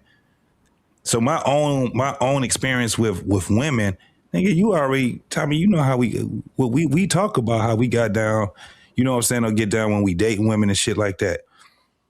I'm looking at this fucking generation of fucking women, and I ain't talking about the generation Z's and the alphas. I'm talking about the millennials, right there on the end of that motherfucker, on the cusp. These fuckers, that's parents that's getting ready to be fucking, or some of them are already grandparents. The way that they talk, nigga, is so fucking reckless. And I'm talking about on the earth. We already, as men, when it comes down to marrying and dating black women, we're behind the 8 ball. One of the reasons is because our voice has been silent for so fucking long. It's like a culture shock to these women right now to hear the way that we speak. The way that I'm speaking right now is because I am a content creator. Is because I do talk, and I know that we have an audience right now. So for me to go up here and I'd be like, look, that was a great uppercut. I know who the fuck I'm you know what I'm saying, I'm talking to. But on the earth, I may not say shit. What you say, Trey? Call 911. And I might not, and if I can suggest it, call the ambulance. Not the ambulance, call the ambulance. I'm so fucking, this shit is fucked up. And it's not just with the women, it's these punk ass niggas out here too. And let me say this. If you got to resort to putting your hands on a woman and sitting down on a punch like that, you a bitch ass nigga to me too. Yep. You dig what I'm saying? I concur. I agree with you. Yep. I agree with that one. Hey, JT, let me ask you this. Because I truly believe that before you go, guess who got sued in that situation, in that deal? That was in Dallas. That was in Dallas. She did. She got arrested for assault. She did. She initiated the. She got arrested. He didn't get no time. I kind of followed the shit. You know, he didn't get nothing. Well, good. I mean, I guess by the letter of the law, that's the way that it should have gone down, right? Yep. If she initiated that altercation. I do believe, and this is what I was going to ask JT, I do believe there is levels of intervention. When you see these types of situations, if you want to go and be like this sort of like white knight, like, why you fighting her? Fight me. I'm a man. Fight me. I'm a man. Versus, come on, bro, just chill out. You just try to get in between them. Like, all right, come on, chill out. Or you just go. I think there's levels to this. I think oftentimes, from what I've seen, and just anecdotally, the guys who get hurt behind the intervention are the fight me, I'm a man guys. Those are the ones who typically are the ones that get it the worst. The guys who just kind of get in between them, like, come on, man, nothing really ever happens to them, right? They just kind of get in between. So do you think that maybe it could be the way the men are intervening versus them just not intervening? It is absolutely the way the men are intervening. Let me explain something. If I'm intervening, I've done some intervening before, I'm intervening the aggressor, which normally if it's between a woman and a man, it's her. Come on, sis. Because I can handle her way better than I can handle him. The thing is this, if I go to him and she's aggressing him and I put my hands on that man, what's the first thing he gonna say? Nigga, take your hands off of me. That bitch is the one that's doing all that. And you gonna come over to me, right? So when I go to her and I'm out here, you know how she is. Let me at him, sugar. Let me at him, sugar. Let me at him, sugar. Then I let her ass go. All that shit. It's like them little ass dogs to be barking, then you move the fence. Now only thing she doing is going back to talking shit again. You dig what I'm saying? Okay, go ahead. Go up on, because the nigga already told you to back the fuck off. I'm looking at her. I'm telling her, for your own good, you need to leave him alone. Walk away, sis. And you know how that go. Me telling that man to walk away, and the nigga said, my nigga, she just smacked the shit out of me. If you don't, I've done this. When motherfuckers sit back and I'm going into it with somebody, whether I ain't never got into it with no goddamn women with motherfuckers, but somebody that aggressive, and then motherfuckers is coming to me, and I tell everybody, anybody put their hands on me, we all fighting in this motherfucker. I'm not the fucking aggressor. Why, when the shit start to hit the fan, everybody's coming towards me? You know why? Because y'all already understand that motherfucker's about to get their ass whooped. Don't you put your hands on me. Especially if the shit got to a point where we already at the fisticuffs already, and then a nigga get in between, I get mad in a motherfucker. Nigga don't put, because now the nigga can sneak a punch on me, or a motherfucker can do whatever they want to do to me. Man, back the fuck up off me. I can control myself. So that's kind of how I look at it with men and women. My problem with that situation was once he got on the ground, he was advancing towards her. That's when my problem came in. If she was on the ground, got up, and kept on running back towards him, yeah, you done. But once you hit her with that uppercut, she was pretty much done. And then you were advancing towards her to do more damage. And I'm like that. Now, I'm not about to sit here and go, hey, guy. Like, nah, that's out. If I'm going to do something, I'm going to do it. Ain't nobody about to sit here and announce no shit. It is what it is. But my only issue with that video was once you got her down, now you're advancing. Then you essentially turn into the aggressor. And I'm like, that's weak. You know what I'm saying? Once you put her down, you could bounce out, and it's like she was done. You talked about the uppercut. But Tommy, the thing is this. I get that, and you're right. But my whole thing is that the message needs to be to her. You see what happened? My message needs to be to her because you can't measure for you. But and I'm not gonna lie to you. It's a race element too. I'm not about to watch no white dude do no black. It's just that's out. I get that part too. Blank. But this is my thing. Once the shit hits the fan, you can't tell somebody once they give their aggression off on a motherfucker that's enough. No, it's not. It's not enough until I said it's a motherfucking enough. So the message needs to go to the person that sat back and initiated that shit. You see what happened when you initiate motherfuckers like that? You don't go sit there and say that bear shouldn't have mauled that woman to death and all that shit. No, you should say, hey, bitch, you understand that you don't go to a zoo, jump over the motherfucking fence and start fucking with bears. Walk the fuck away. You know you ain't gonna be able to win. I don't care how mad you is. Walk the fuck away, because that could end your life. The message should be able to hit them clearly, because they should be able to care about themselves as much. It ain't too much for that nigga to sit back and say, especially if he got bail money, fuck that. I'm there already. It's already done. I'm gonna get Josh in here real quick, because Josh came, but I'm gonna get Josh in here just after this. I want to show y'all this. This also happened in Dallas. I guess Dallas, the woman is whooping asses place on the planet. This also happened in Dallas, and I'm gonna show y'all this, and then Josh, you can take it from there. He got something he want to say about this. Listen, watch this. Let me turn the volume, get the volume right. All right, here we go. Spirit Airlines says it suspended an employee who works at DFW Airport, and police are now investigating after an argument with a traveler got out of control. I'm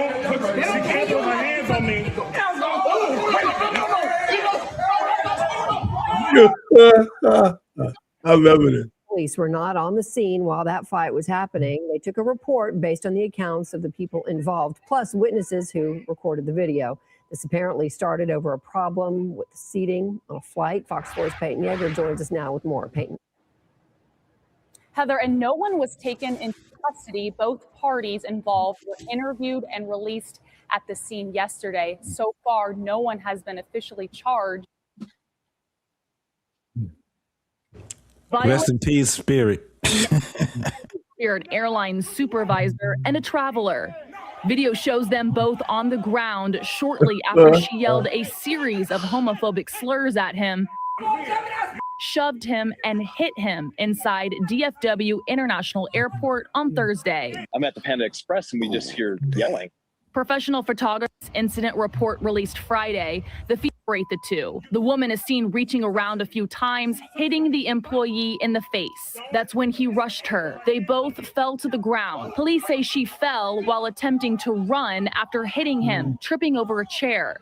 Once they got up, the employee puts his hands on the woman. Don't you ever put your hands on me! She, was verbally assaulting him, physically assaulting, been traveling professionally. So The woman on answered. one of the videos, you hear when she hit him, nothing was said. This is what pisses me off. When she hit him, nothing was said. As soon as he hit her back, it's a big old black dude in the back said, "Don't you ever put your hands on no woman." It's always that way. He talking about fight me. Fight. I would have slapped the fuck out of him too. Yep. That was was that nigga too. Stop playing with me. Hold on. I got a whole clip, Black Man. Remember, I think all of us, me, you, Tommy, and a couple of other people I did a live on that shit, man. Do you remember when we were laughing and we was calling that nigga Charles Dutton? We called him Rock. And the nigga, we said that nigga was a linebacker in the way, and I just kept in slow motion showing the motherfucking tackling her. So Josh got some more seconds. That nigga, it look like Cartel, Family Mind Matters. Go ahead, Josh. So I got a problem with the concept of hitting a woman. The moment that you hit a woman, expect two fights. That woman belongs to somebody, whether it be somebody's. She's got a father. And imagine this. Put yourself in the shoes. Somebody hits your kid. What you gonna do? Whether she's dead ass wrong, whether she just went out and decided she wanted to take a bite, right? The moment she decides to do that, and you decide to hit back, do you not expect that another man's going to get involved because you hit their daughter, even if she's dead ass wrong? Not to do that. That's why you teach your daughter not to do that. Oh, okay. So no matter what, it's always going to fall on the women. Well, so you're letting women so Josh, I've been you in teach your daughter not to put your hands on another man, or this are the consequences that's going to happen. If a man hit my daughter, I got two of them. Just so you know, if a man hit my daughter and my daughter was in the wrong, I'm going to teach her. Let me engage this again. Let me engage this again. My daughter acts a fool, goes up and whoops your ass, right? Or just smacks you, right? Whatever it is, right? Now, I'm offended because you touched my daughter, right? Mm-hmm.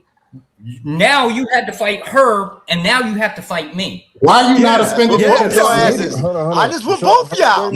Hold on. I've been in this situation before. I'm a federal officer. You're not going to whoop me. There's going to be an army behind me. That's the problem. It's always going to escalate. I got a question for you. That's why you don't hit a daughter or hit a girl. Josh, why are you not offended that your daughter hit a man? Because it's my job to correct her. The moment that a man gets involved to it, you have an escalation. That's the problem you guys are failing to understand is no, we don't. The consequences are that wasn't what about if it's a husband? What about if it's a husband? The question isn't about, I'm not bringing the concept of the morals. It's the escalation that comes with it. So hold on. I've had to deal with this before. My sister actually did it to her boyfriend, and she came and got us. And we came over there with instruments to come see dude. And he was curled up in the corner. Face was scratched the fuck up because she had clawed this nigga. And we had to turn around and look at her like, what the because of course, as a female, she came in as an innocent victim. Oh my God, I can't believe he. And we come in there and this nigga's whole face is clawed up because she clawed him up. She started the shit. So we had to get on her ass, and you know, essentially we out here taking penitentiary chances because you out here starting shit with dudes, and we had to get on her ass about that shit. So no, it's not it's not an automatic. You just go. A lot of times you got to find out. And let me tell you the biggest part, especially if you know who you're dealing with. Now, my younger sister, if that had happened, it'd have been just green light because I know her temperament. But I also know my older sister's temperament. So we already knew it was going to be a story behind it. And if the story didn't go a certain way, then we would have had to do what we had to do. But when we went over there and we seen the dude face, we knew what it was, and we had to get on her ass about the shit. Well, and I think that's the message we need to be sending to men. The way you and your brother handle that, that's the way it needs. That needs to be the standard, the baseline of how we handle these problems. Is basically you yourself got to conduct an investigation. Yeah. When your female family member calls you, you got to basically start an investigation and find out, all right, who started this? Especially as you said, Tommy, especially when you know the temperament of said family member. You got to start asking questions. I got cousins who used to call me, are you on duty? Hell no, because I already know what time it is. You started that shit. I already know. I already know. Don't call me. Don't call me. I already know. But again, to Tommy's point, my sister, I only have one sister. My sister, she called me. I already know. Yeah, that nigga beat her up. I already know it because she's just not like that. You know what I mean? I completely agree. His thing is, see, Josh, is what you said is, if somebody hit your daughter, you come in to defend her, right? And if they put their hands back on you, right? You bring the whole federal people behind you because you're a federal officer, right? Okay, now you see what you just called. Hold on, let me finish. Cause see, if you come at somebody like no disrespect, okay, but if you come at somebody like me, as being like I wouldn't hit a woman, but just say if I did, and you come at me disrespectful about your daughter and not question me what happened, and you try to lay hands on me, and I fade you real quick, and you talking about bringing people behind you, federal people, I got people on the streets that would take out federal people. You get what I mean? And then you got a war going on. Hold on. Then you got a war going on, or something happened because you didn't take your time out to investigate it. No. But that is the point here. What are we talking about? The moment that you that's the point. The moment that you decided to hit a woman, you're thinking it's one fight. It's not. It's at the very least. Let me just say this for a second. Josh, let me tell you this. If you're not at the scene with your daughter and she got hit, and you premeditatively go after the guy who did it just willy-nilly, you're committing a crime. Thank you. Right, I think you guys failed to understand the point. This is why it always escalates to violence. Let me finish, man. You had your say. We know where you're coming from. No, you're going past the point. No, well, let me finish, go past the point, and you could correct me. How about that? Listen, I got daughters too, and I understand where you're coming from. If one of them come hit or beat up, I'm gonna want revenge, but I want to do the investigation. If it turns out we gotta fight, but I want to do it smartly. You ain't gonna just go willy-nilly hunt down some fucking dude because he hit your daughter, and you're a federal officer, like you said. Thank you. You know, I mean, come on, man. And not only that, the lesson is your daughter shouldn't be putting her fucking hands on a man. That's what it is. We all just have to fight all the time. And the other part women are right. He also they have didn't every say right he to would fight do a an man. investigation. He just said you're he setting going that right standard. The moment that you have decided to engage in a conflict with a woman, you expect two fights. If you're going to sit here and say, well, it's based on the morals and it's everybody else's obligation, right? You have now just decided violence is the only solution. So whoever's the strongest, your daughter decided violence is the only solution. Josh, So Josh, this is the thing. This is what you're just skipping over the fact that your daughter initiated this entire thing. You're just skipping over it like it didn't happen. Doesn't matter. You're trying to bring morals. You're trying to bring morals to force doctrine. And that's how a lot of fathers die. Hold on. You don't feel like you're correct, and it's how a lot of men that decide that they want to willy-nilly hit women die too. All because the father didn't do no investigation. Hold on. No, hold on, bro. You don't feel like you're enabling that behavior by doing that? You're enabling that behavior the moment that you decide to put your hands on a woman. Oh no, okay. You're expecting the other person to be Man, you got or not. Josh, you tripping, Josh. You tripping. I understand that, Josh. Ooh, I'm glad I'm not married to his wife. His daughter. Josh, what I'm asking you is, are you not enabling the behavior of your daughter as well by only disciplining the man and not disciplining your daughter? Discipline went out the door the moment that the conflict arose. No, so what you're saying, so Josh, so what it's not about discipline anymore. Now it's just about conflict. Okay, so what you're saying is you're empowering your daughter to go beat up on dudes because she knows she got you to have her back. Yep. Look, there's other social groups that do the same exact thing. Have you heard the term the white Karen? Where grandma goes out in the street and decides she wants to pick a fight because somebody's driving 5 miles an hour over speed limit. What are you going to do when grandma's out there? You're going to have grandma to getting physically assaulted. Wait. That's not the same example. Hold on. Yeah. It's not the same example. It's the same example. It's no, conflict. not. The moment that you got physical with a woman, you selected conflict. So hold on, Josh. No, one has a battery element. The other has an assault element. When somebody's actually touching you, it's completely different. Yeah. You know that. And this is the thing also, Trey. Josh, what you failing to understand. Somebody going to jail.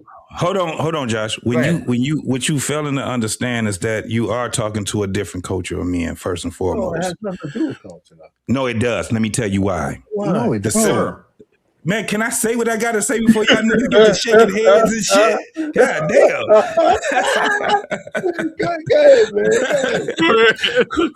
Hell no, JT, you wrong. We as black men, we understand that more than any other motherfucker on this fucking planet.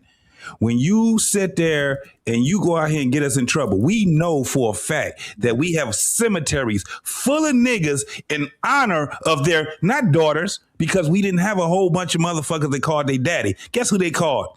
Tommy already said it. My brother, my cousin, and all this crazy ass shit because this bitch want to put her hands on a nigga and now she got mollywopped and now she want to sit back and get everybody roused up. We have that culture where that shit is fucked up. When you hearing us talking right now, I'm the motherfucker that's sitting back saying, I'm fed up with that shit. Just like a couple of other these brothers. I had a fucking sister. I came home to visit. I wasn't even in country 10 hours yet. And this bitch, I got to go over here and save her motherfucking ass because she and some nigga that she been living with for 2 and 3 fucking years get into it and the motherfucker put his hands on her. I go there and I got fucking cousins. And let me mind you something. I'm from Detroit. Nigga, we damn deep than a motherfucker. I'm supposed to be celebrating. I ain't seen my people in 2-3 years. And we supposed to be celebrating. And now we over here getting ready to, everybody about to go to fucking jail. Cause niggas I don't know, I'm the only one probably without a goddamn gun. And this motherfucker is over here and we knocking on niggas' doors and shit, motherfuckers busting out windows and shit. This nigga starts pointing weapons, we pointing weapons and shit like that. This shit is fucked up. And it is all because of this motherfucking him couldn't get the fuck along and they get to fighting and she put her hands on him and he put his hands back on her. Let me tell you what happened. We get into it with the motherfucker. She talk about she want her clothes and all this shit. She get her clothes, all this crazy ass shit. These motherfuckers I ended up taking his gun away from him. And it was a dumb move on my part, because he stuck the gun out and I snatched it. That nigga could have shot the shit out of me. Anyway, moving forward, 2 days later, let me tell you what the fuck was the slap in the face. She's right back there. She was right back over there. That's how it ended up. That's it. She was right back over there. My other brother, he was like, that's why I didn't go with y'all. Cause I done beat this nigga ass 5 fucking times. Next thing you know, that nigga ain't gonna let me beat his ass the 6th time. He gonna shoot me next time I go over there. Fuck her and him. When it comes down to daughters, let me tell you something. Yes, Josh, if that nigga put his hands on my daughter, it's on and popping. I'm on his fucking top, right? But guess who else top on? Guess who else I'm on? Guess who else top I'm on? Hers. I'm gonna give her way more smoke than I could ever get that nigga. Is that the top? I'm cussing her the fuck out. I'm telling her because what I told your hard-headed ass, you do the total opposite. Don't you call me no motherfucking mo when you sitting here and you got this goofy ass nigga and I told you this nigga wasn't shit. And you didn't, Dad don't know you old. Y'all just don't understand. The times are different and all this crazy ass bullshit. That's my whole point. Yes, I'll go over there and handle that shit over there. But I'm handling your ass too. Hey, JT, one quick thing before Josh responds. What we say we're gonna do versus what will actually happen when that phone call actually come through, right? Two completely different things. I can see him tell you all day, I'm gonna run an investigation for my daughter. I cannot confirm that when my daughter calls me, I'm gonna run the investigation. I'm just being honest. I'm being completely honest with you. Yes. It might be a bias. In my logical brain, yes, I want to run the investigation. Right? With my background, probably should be the first thing I do. But if my daughter calls me, she's crying, Daddy, I'm a dad.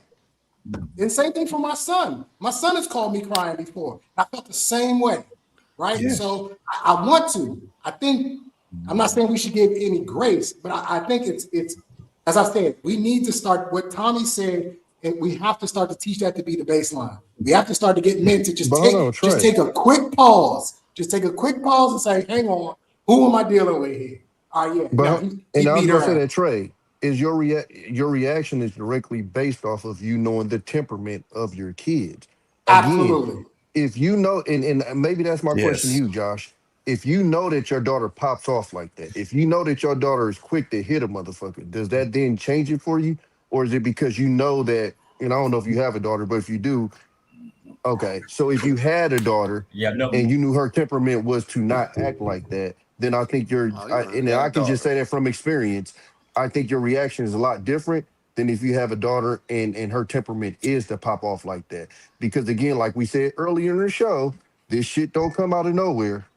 This shit is in you. It ain't on you. So that's my thing is if you know the temperament and you know she's a hothead and you know she's like that, I think your reaction is different than if she doesn't have that temperament.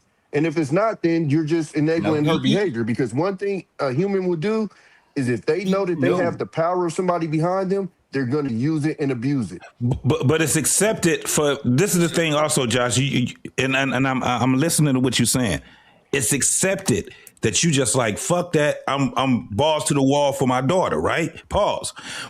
And so it's accepted, right? So when we're talking about combat, that's what I'm saying. When we out here and we fight for our women, our daughters, and our sisters, and all this crazy ass shit, we just balls to the wall. We don't give a fuck if she was right, wrong, or indifferent. It's always been a part of our culture. Now we're at a point where we're kind of fed up, man. We got the dog. When I tell you. We have cemeteries full of dudes that was in honor. It was in the honor of some goddamn female that probably wasn't even a fucking family member. Yeah, we got cemeteries full of that shit, man. The reason why I jumped in when you said that is that might be American culture, dog. It is. That's what I'm saying. That's why I said that he had to understand what the culture is, who the guys he's talking to on this panel right now. That's why I said what I said. But I'm saying, but I'm just. And I also think him not having a daughter also plays a part in it. It does. It does. Right. And hypothetically speaking for Josh, Josh, so let's say for instance, you do have a daughter, and she come home and say, "Daddy, Black Man Unfiltered did this to me." And you come over with your daughter and you say, "Come on, baby, I'm finna come over and I'm gonna show you how to fucking take care of this punk." And you get over and you swing on me and I beat your ass in front of your daughter. That's another issue. That's another issue you gotta deal with. So now I done whoop your daughter. Josh, what if you don't win the fight, Josh? Your daughter swung on me, I whooped her ass, and then you swung on me and I whooped your ass in front of your daughter. What happens?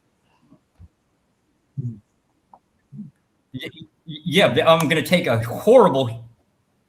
horrible humiliation tactic. And I guess that's what you guys don't understand is if you're taking correction, if you're allowing your family member, daughter, spouse to be corrected by an outside person, you accept it across the board. So if I can correct your daughter by smacking her down in the street, so can the government, so can the KKK decide they want to come along and do it, right? You're setting that precedent the moment that you put your hands on another person. That's a whole different. Okay, so my question for you. Precedent.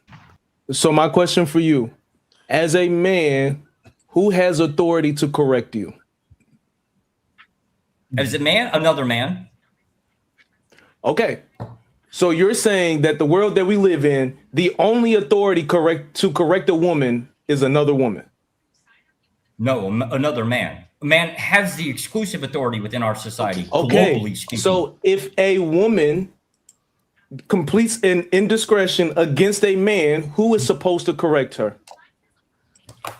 Usually going to be her father, brother, sibling. It just depends on age and who's available. Her father was not there present at the time of the indiscretion. Her father was not there present and witness to whatever the indiscretion is.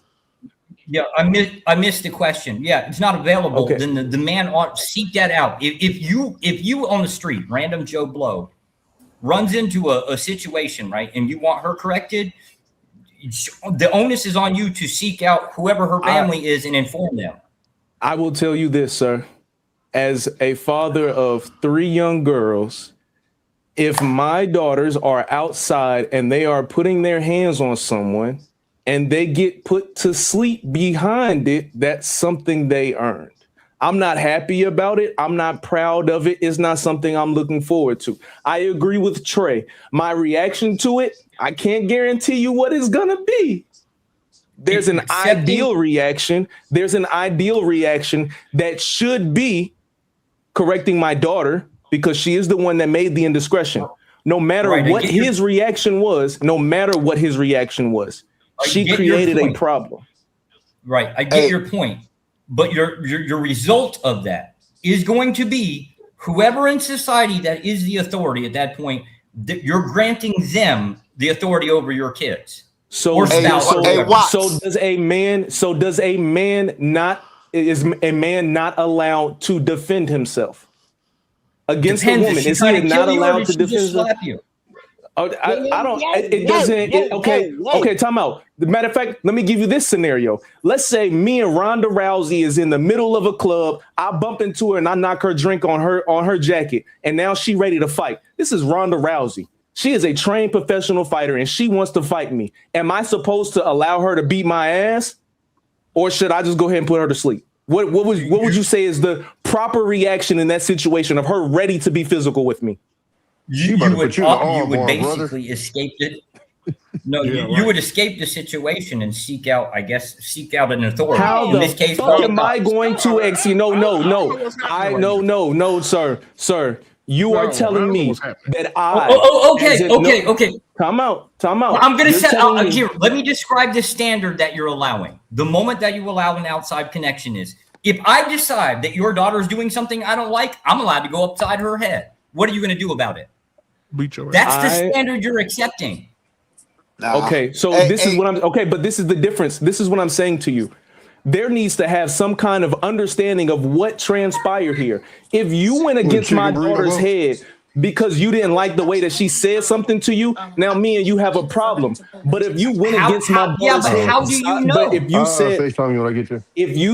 you told me that you went against my daughter's head because she decided to smash your windshield, I understand that your response was probably maybe something you wouldn't normally do, but it's something you did. My daughter did something to physically cause harm to you, your property, or anything that belonged to you. If your response was to be anything other than defending it or yourself, I would. If your response was to be to defend it, I would understand that. Now, if you told me you went upside my daughter's head because she said something to you that you didn't like, now me and you have a problem. You do understand that there is a difference there. Yeah, but you've already accepted that I'm allowed to go upside your daughter's head for any willy-nilly reason because you accept the concept of it's okay. It's okay. The starting premise is it's okay to fight a woman. I am only speaking in the terms of self-defense. Right, Are you willing to accept that in the terms of self-defense, it is acceptable for a man to defend himself and put his hands on a woman in the terms of self-defense? No, unless the self-defense. So cool. I have no further questions. Hey, Watts. You know what I think it is with him, Josh, is that he's not like me, you, and Tommy.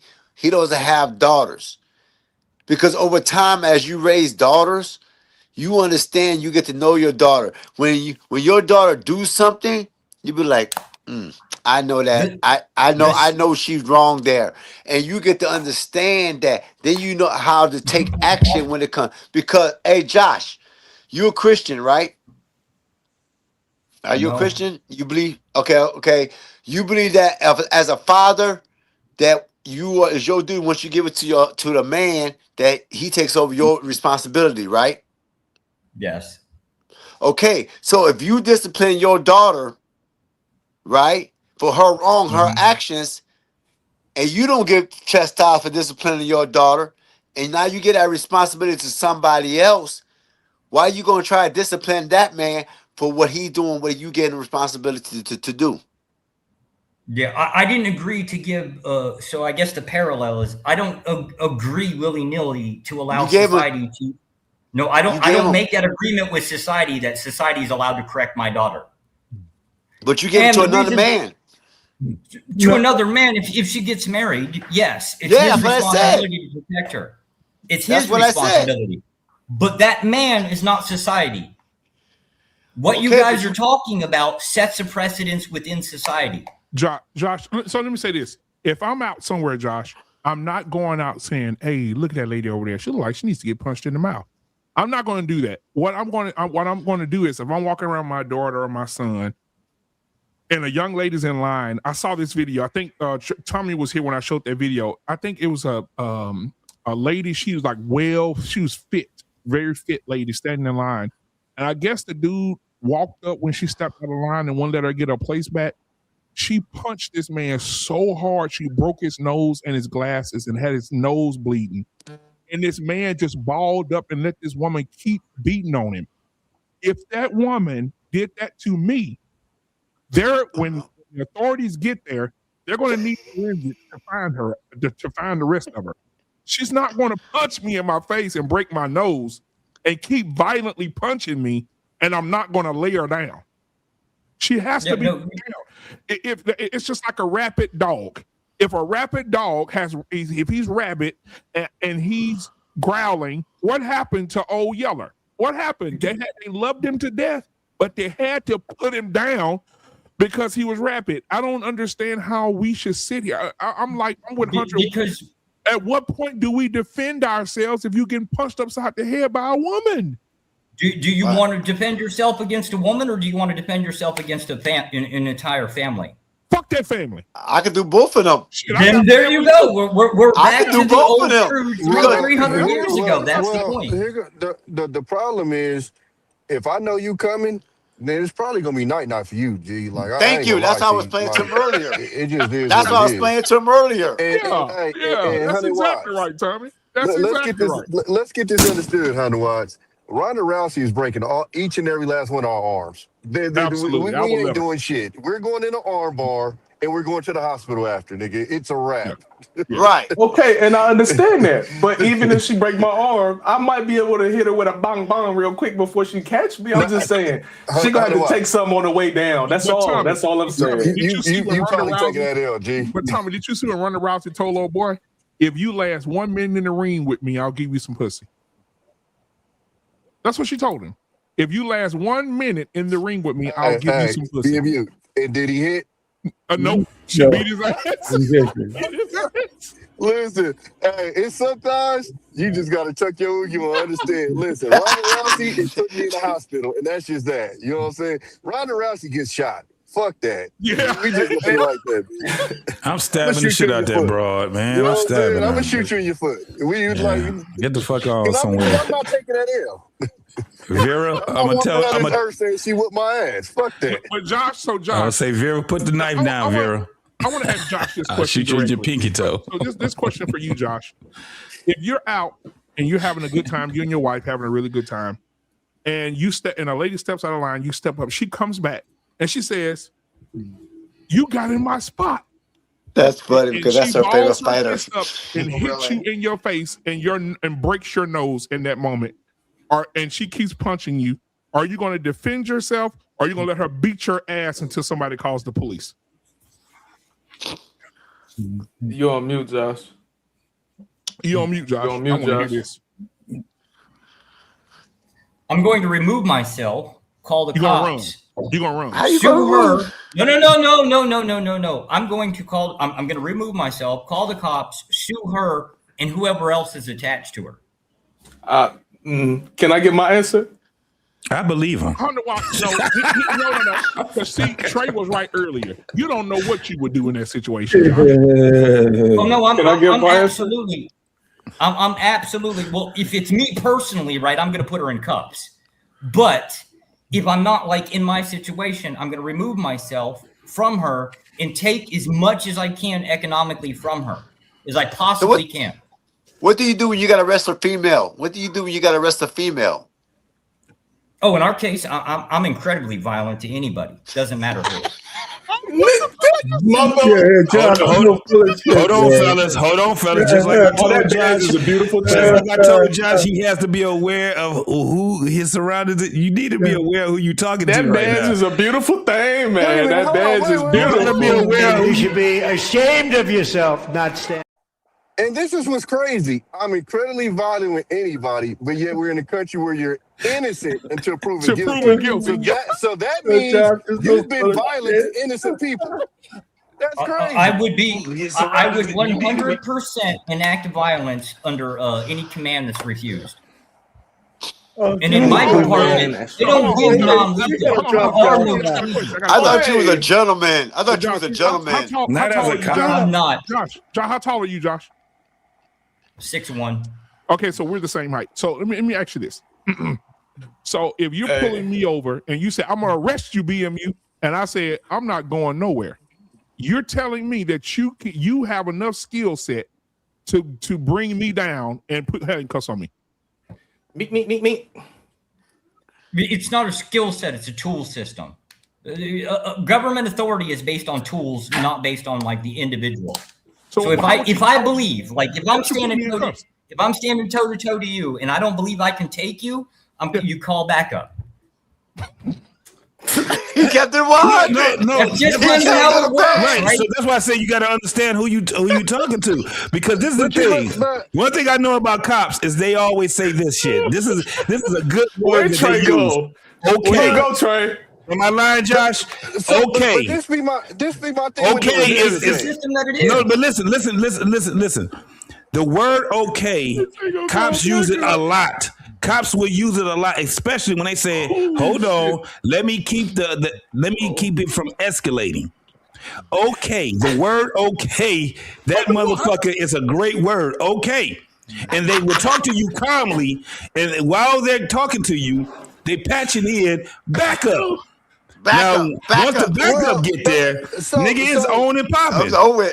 This be always my thing, though.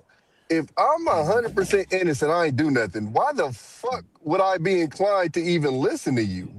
What do you do in which this happens? Yeah. Exactly. Listen, brother, I'm gonna be honest with y'all. That shit in court. I'm fighting in court. Fuck y'all, man. I'm fighting that shit in court. My therapist tell me I need to avoid shit like this because this is fucking crazy. It is, and that's kind of the problem. Is basically everybody wants to assert like the concept of authority, right? So like the example of going against a cop on the side of the street, even if you're 100% innocent, right? The cop's just being an asshole.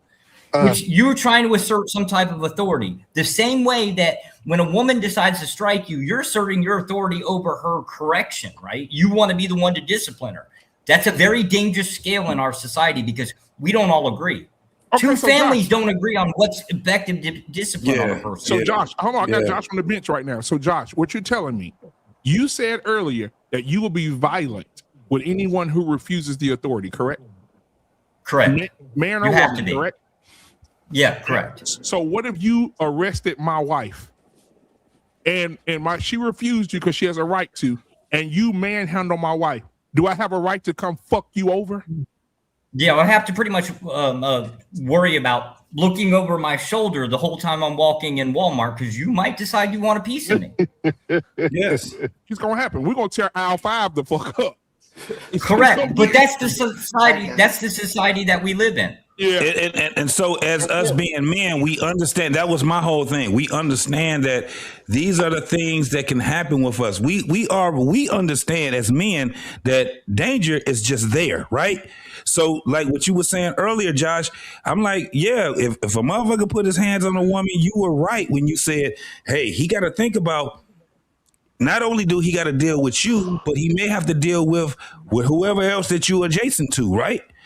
So the thing is that as men, we understand that. The problem is that when we have too much of this motherfucker, what ain't right and what is right, and nigga, once you in it, you are in it. You are fucking in it, and you got to accept anything that comes with it, right, wrong, or indifferent. You still got to accept the possibilities, probabilities, and all of these different things. So and we can agree on that part. I know we all can agree on that part right there. Women don't agree on that part. Yeah, no, that's my whole point. No, they don't agree on that part.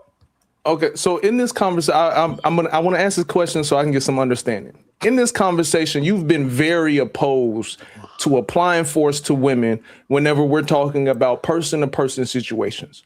His you daughter, have said, no, fuck that, person-to-person. Because his wife, daughter, a regular rando, we'll just label it person to person, right? Yeah. So person to person interaction, you have been opposed to a man putting his hands on a woman. You're supposed to somehow find your way out of it, call the police or whatever the fuck. But are you saying that your thought process behind using force to man or woman is simply based on your career field? No, it's so where is the difference? It's a prescription within society.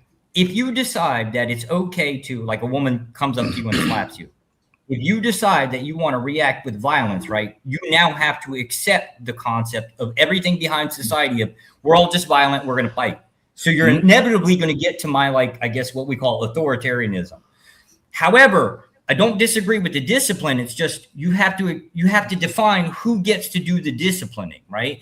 Do you as a stranger get to discipline my spouse, my daughter, that kind of thing? Or do you basically approach the spouse or the father, whatever, one of the siblings, and have them do the disciplining?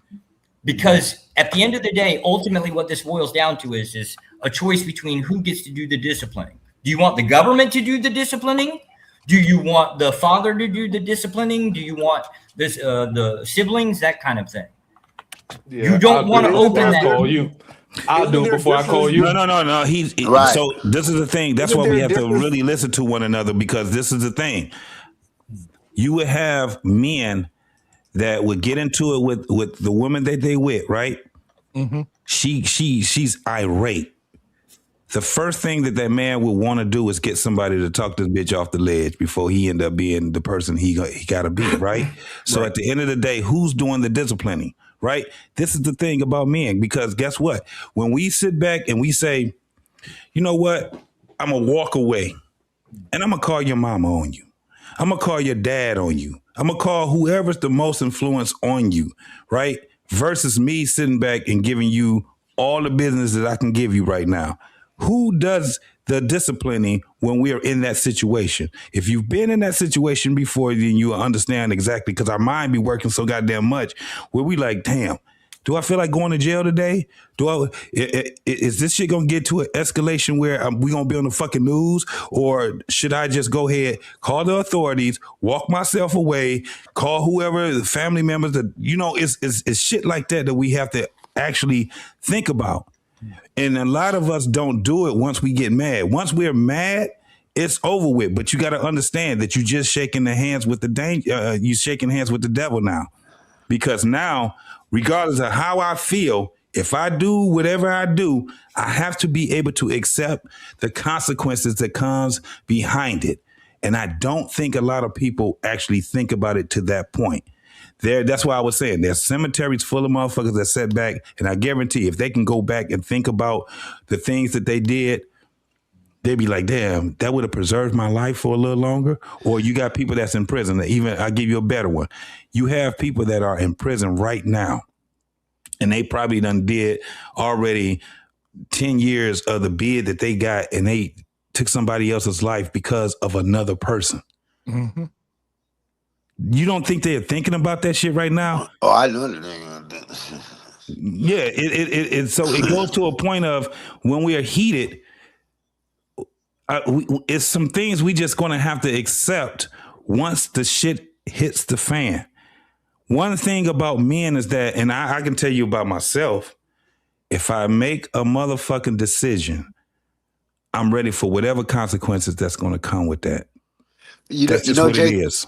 But you know, JT, that goes to back what Black Man and Watts was saying earlier, where they said that you know you gotta be controlling us men. We gotta be control of our emotions. You just can't work off an impulse.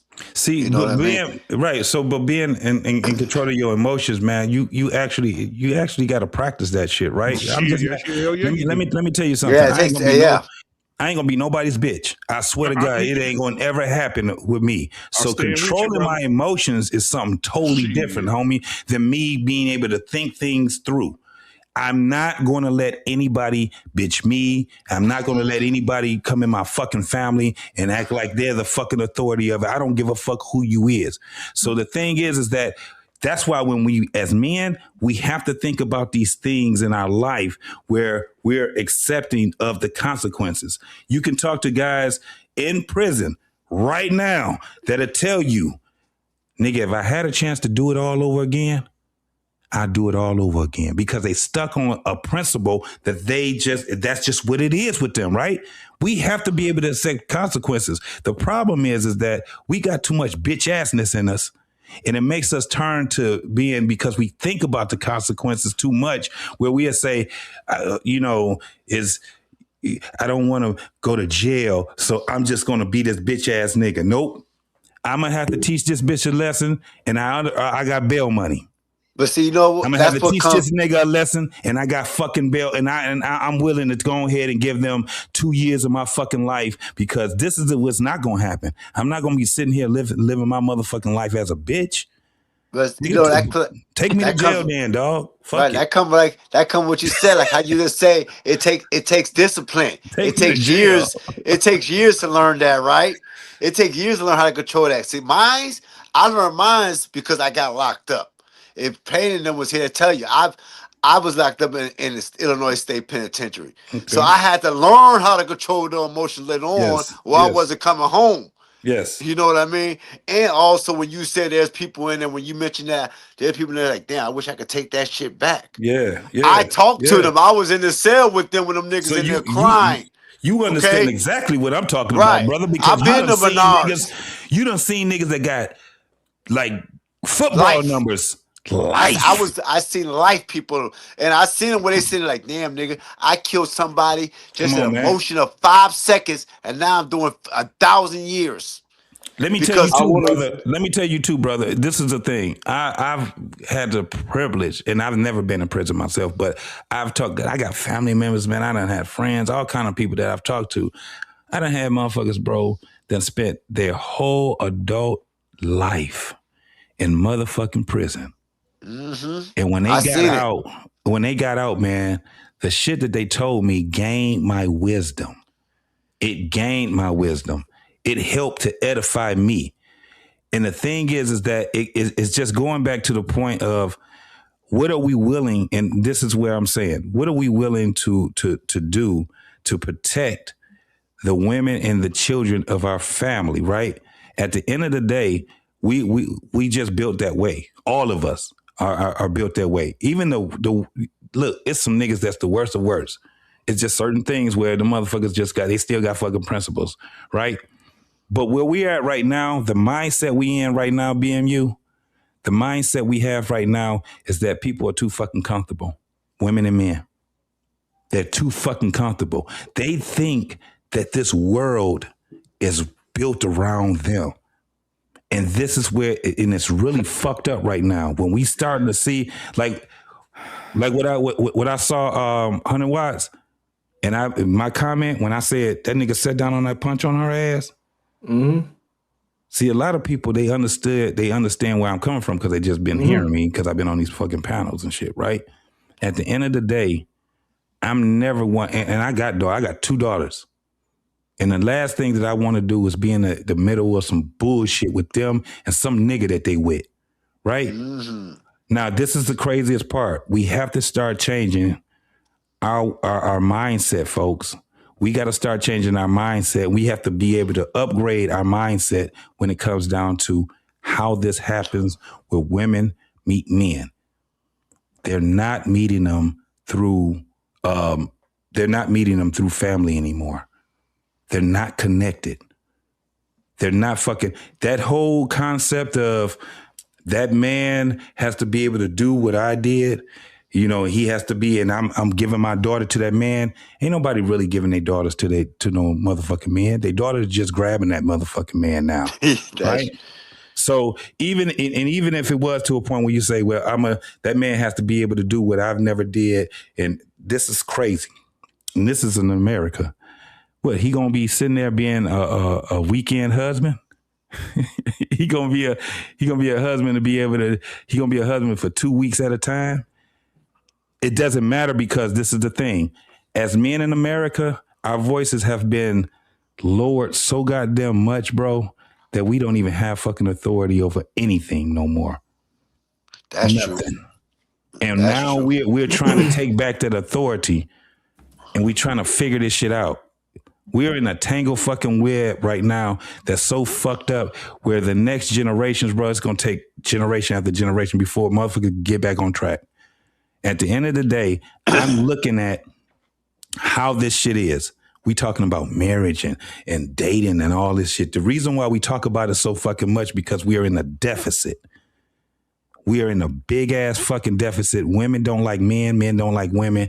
And this is the tangle web that has been, and this was really fucked up. This is why life is just life, whether it's fair or not. You can't even call it. You just call it life. The reason being is this. The motherfuckers that had been complicit in this shit, a lot of them gone. They ain't been here in 30 years.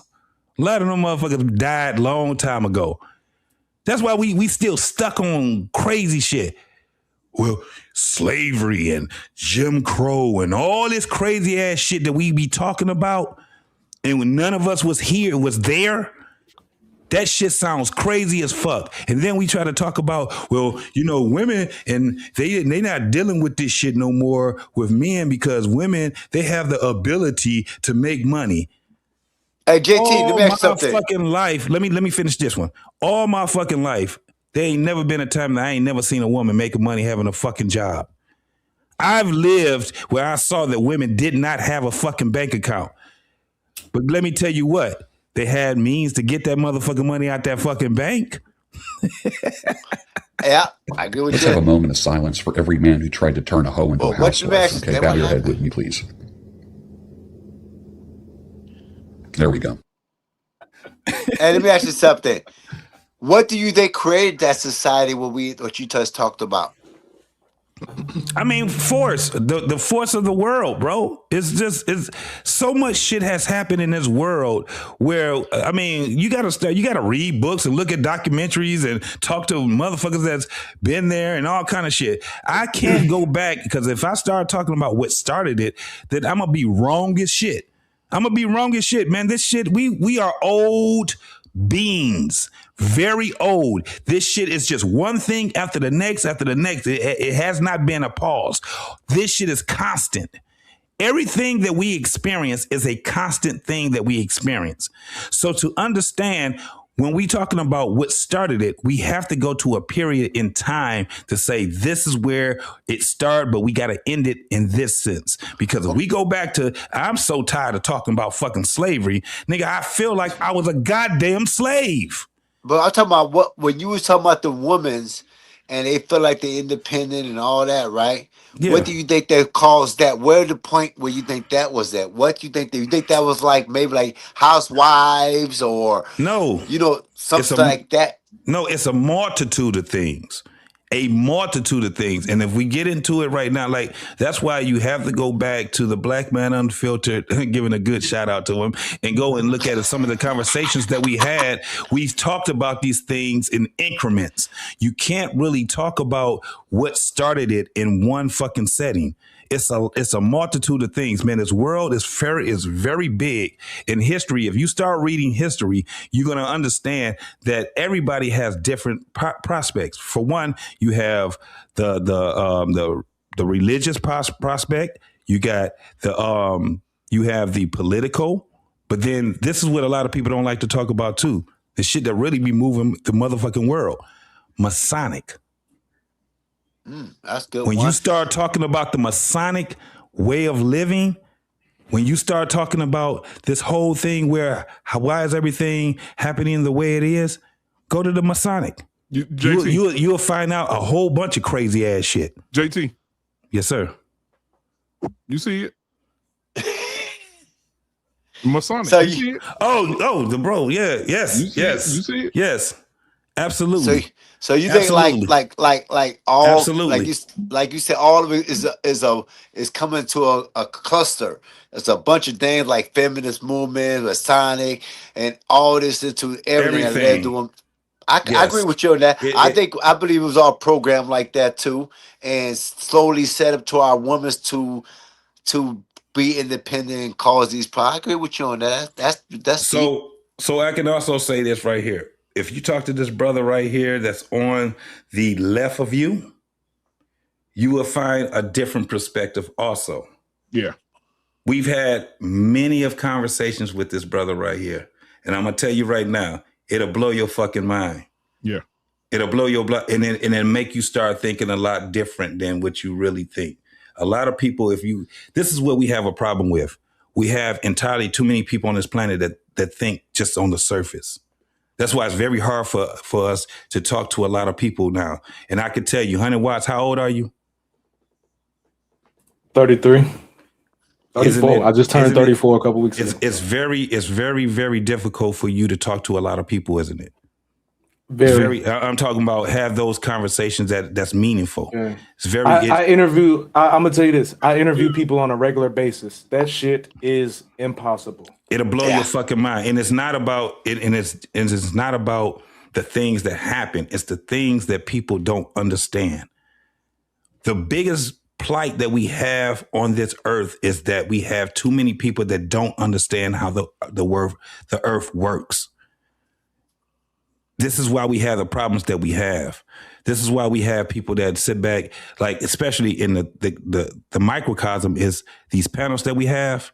The reason why you would see a lot of people calling each other out of their names and things like that is for the simple fact that they don't want to hear what another person has to really say because it doesn't it's not it's not alignment with them. It's not adjacent to them. And they have this thing of, I believe, right? But when I love being able to talk about one of the biggest issues that people have is religion. And that's why I said, you talk to that brother on the left of you, bro, it'll just break up so many people's shit. And you're going to have, especially when you have big audience, you're going to have people just broken up because I believe in God. I believe in Jesus. I believe in all this. And then when you have somebody that actually sit back, well, let's break this motherfucking shit down. It makes people say, well, what the fuck was I reading in that book? Nothing. What was I reading in the Torah? Nothing. Because now when you start talking to people that are intelligent, that don't align with you, that shit right there has to make you think a different way. It has to make you upgrade your way of thinking because you thought the world was this way. Then you talk to this person and you say, well, shit, why are they believing that? And it seems so fucking foreign. Oh, I like that. I like that. With our body, when something is foreign going and coming into your body, what it does, it tries to fight it, right? And all kind of shit. It's just so much motherfucking chaos that happens in your body where it's like, wow, that's what happens with the mind. That's what happened with us as people. I like to get on one of them conversation with y'all one day with that about that religion and stuff because I'm deep on that. Yeah. Oh, I love that because I don't believe in religion. I don't believe in religion anyway. I'm more spiritual, and I don't believe in this modern day religion and all that, and this Bible and all that Jesus. Well, I believe it, but I believe in the spirituality of it, but not what they rewrote all in it. Get what I mean? But you don't have to believe. This is my whole thing. I got rid of that whole concept of believing in something. There you go. You know what I'm saying? I'm in a space of adopting concepts that actually is conducive to my life and other people's life, right? So when I read the Bible, and Black Man, to tell you, I'm not even a novice at it, right? But since I've been around these brothers for 5 years and being around other brothers for 5 years, you know, this shit gave me a whole different perspective. And it made me really read. I thought I was reading the fucking Bible. I was like, I wasn't reading shit. Because the things that you would hear people say that it's written and you say, no, it's not. And then you will find out that it was. I didn't know anything about the missing books. I didn't know anything about the Book of Enoch. Right. I didn't know. I always thought it was just 10 motherfucking commandments and things like that. But then I talked to other brothers from different religions and all kind of shit. Now, this is what was probably mind blowing to me, and he probably don't even know this. I talked to Josh for about 2.5 hours. He's a national, Christian, which is an atheist also. That's a mind fuck if you don't understand what he said. I call it bipolar religion. It's so, but then when you hear what he says, one day it's Jesus, one day it ain't. Then when you hear what he says, when you hear what he talks about, and you have that conversation with, you be like, God damn, this shit is it's a mind fuck that we've, and not from him, it's a mind fuck from all the things we were taught. I can't be mad at my mama and my father because they taught me some shit that was wrong. I just have to be able to edify, because my mom is still here, so I can edify her now, right? And my mom, it's kind of hard for her to be able to gravitate to a lot of the things that I say now, and people don't like people to change. They taught you that slave religion. Even with that. I call it that, right? Yeah. So we have to, I'm just saying, we have to be able to embrace everything that's going on in the world, man, and not be so fucking closed-minded because something we don't agree with. You dig what I'm saying? It makes us just better people. It makes us way better. Like when we can talk about, like Josh was saying, I can be fucking violent, right? Some people be like, oh shit, now he talking about the white man sitting here. See, that's why. But when you say, no, we can be violent. At the end of the day, when somebody looks at me, I want them to sit back and they look at me and say, this nigga can be all this shit. If I do the wrong thing, this motherfucker, he can do some shit, and I'm going to have to be able to combat whatever it is that he have, right? But they also see how I work, how I live in life every day. I'm a kind person. I'm nice to people. I talk to folks, even when I don't see them. I count the people. This is the craziest thing. But in the morning time, when I go to work, I count the people that I greet. Hello. How are you? Good morning. I do that, and I try to understand, why do we do that just anywhere in the world, right? It is because we're spirits having motherfucking human experiences. That's how I look at it, because I'm like, there's no other thing that can really get to a point where I can just sit back and talk and say hi to somebody that I've never met in my life, or at least I think I've never met in my life. But I'm just saying, and I greet them. Why do we greet people, right? Is it just because it's a social construct, or is it something that we just always done? I think it's something always done.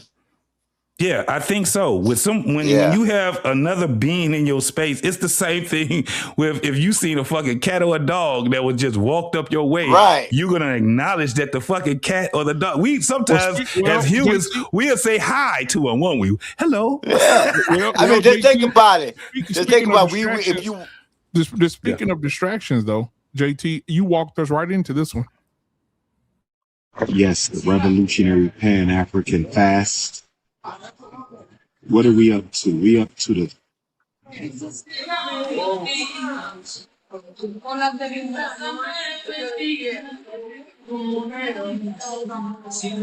we must stay focused, my brothers, in the Dominican Republic. We must stay focused in the Dominican Republic, my brothers. They gonna make me hate that man. Fuck that. That was not focus. That was not focus. That cat right there is hilarious. Whoever passed by him was bad, boy. Yeah, she was bad as shit. She was bad as shit. You ain't gonna make me not like him. I still like the nigga. That's my man. Where's the fucking school? Where's the goddamn school at, though? That's all. It's a building there. Did you see the live? No. He had the news people in the where he lived, the news people and all that. They go find it, and he took them in the school. They opened that bitch. Yeah. Okay. He had to walk around it. Yeah, he got to open that motherfucker. I'm still rooting for the brother. He had to fight that state lawsuit. They were trying to take his money, saying his building was condemned, and he had to bring them people to show they had him. What did he say? I told him, this your Pan-African brother. I told y'all it was coming. I told y'all, look. Like, that was my man, though. You see it? Look. I was like, damn, he opened that bitch. Damn, after 20 years, he opened that motherfucker. That's what's good. That's what's up, man. That's what's up, man. At least he got it there. Yeah, man. But as we come to a close, I gotta go. But I will say this, guys. Next Tuesday is gonna be hard for us. We're gonna have a real hard show. Pause on Tuesday. 100 watts. Make sure you hear Josh if you can make it. The title for Tuesday's show is I'm gonna say it. I know it's not gonna be sexy. Martin Luther King was full of shit. We're gonna talk about that Tuesday. Martin Luther King was full of shit. Okay. Yeah. Okay. I'm with it. Make sure y'all ready. On Tuesday, it's gonna be tough for some of us colored folks on Tuesday. It ain't gonna be tough for me because I was talking about that shit today and yesterday, on the earth, and I'm like, I'm ready for the conversation right now. Yeah, I was just talking about that too. Motherfuckers would sit there just. So I'm definitely ready for that. But Josh, if you're available on Tuesday, man, 8 o'clock Central Standard Time, brother, I'd love to have you back. You are absolutely welcome. Here, of course, 100 watts. Yeah. You're welcome to come. You know that. Beige Rage in the building, man. Thank you for being here tonight, my brother. I appreciate each and every one of y'all, man. And until next time, man, we out. Peace. Yeah, peace.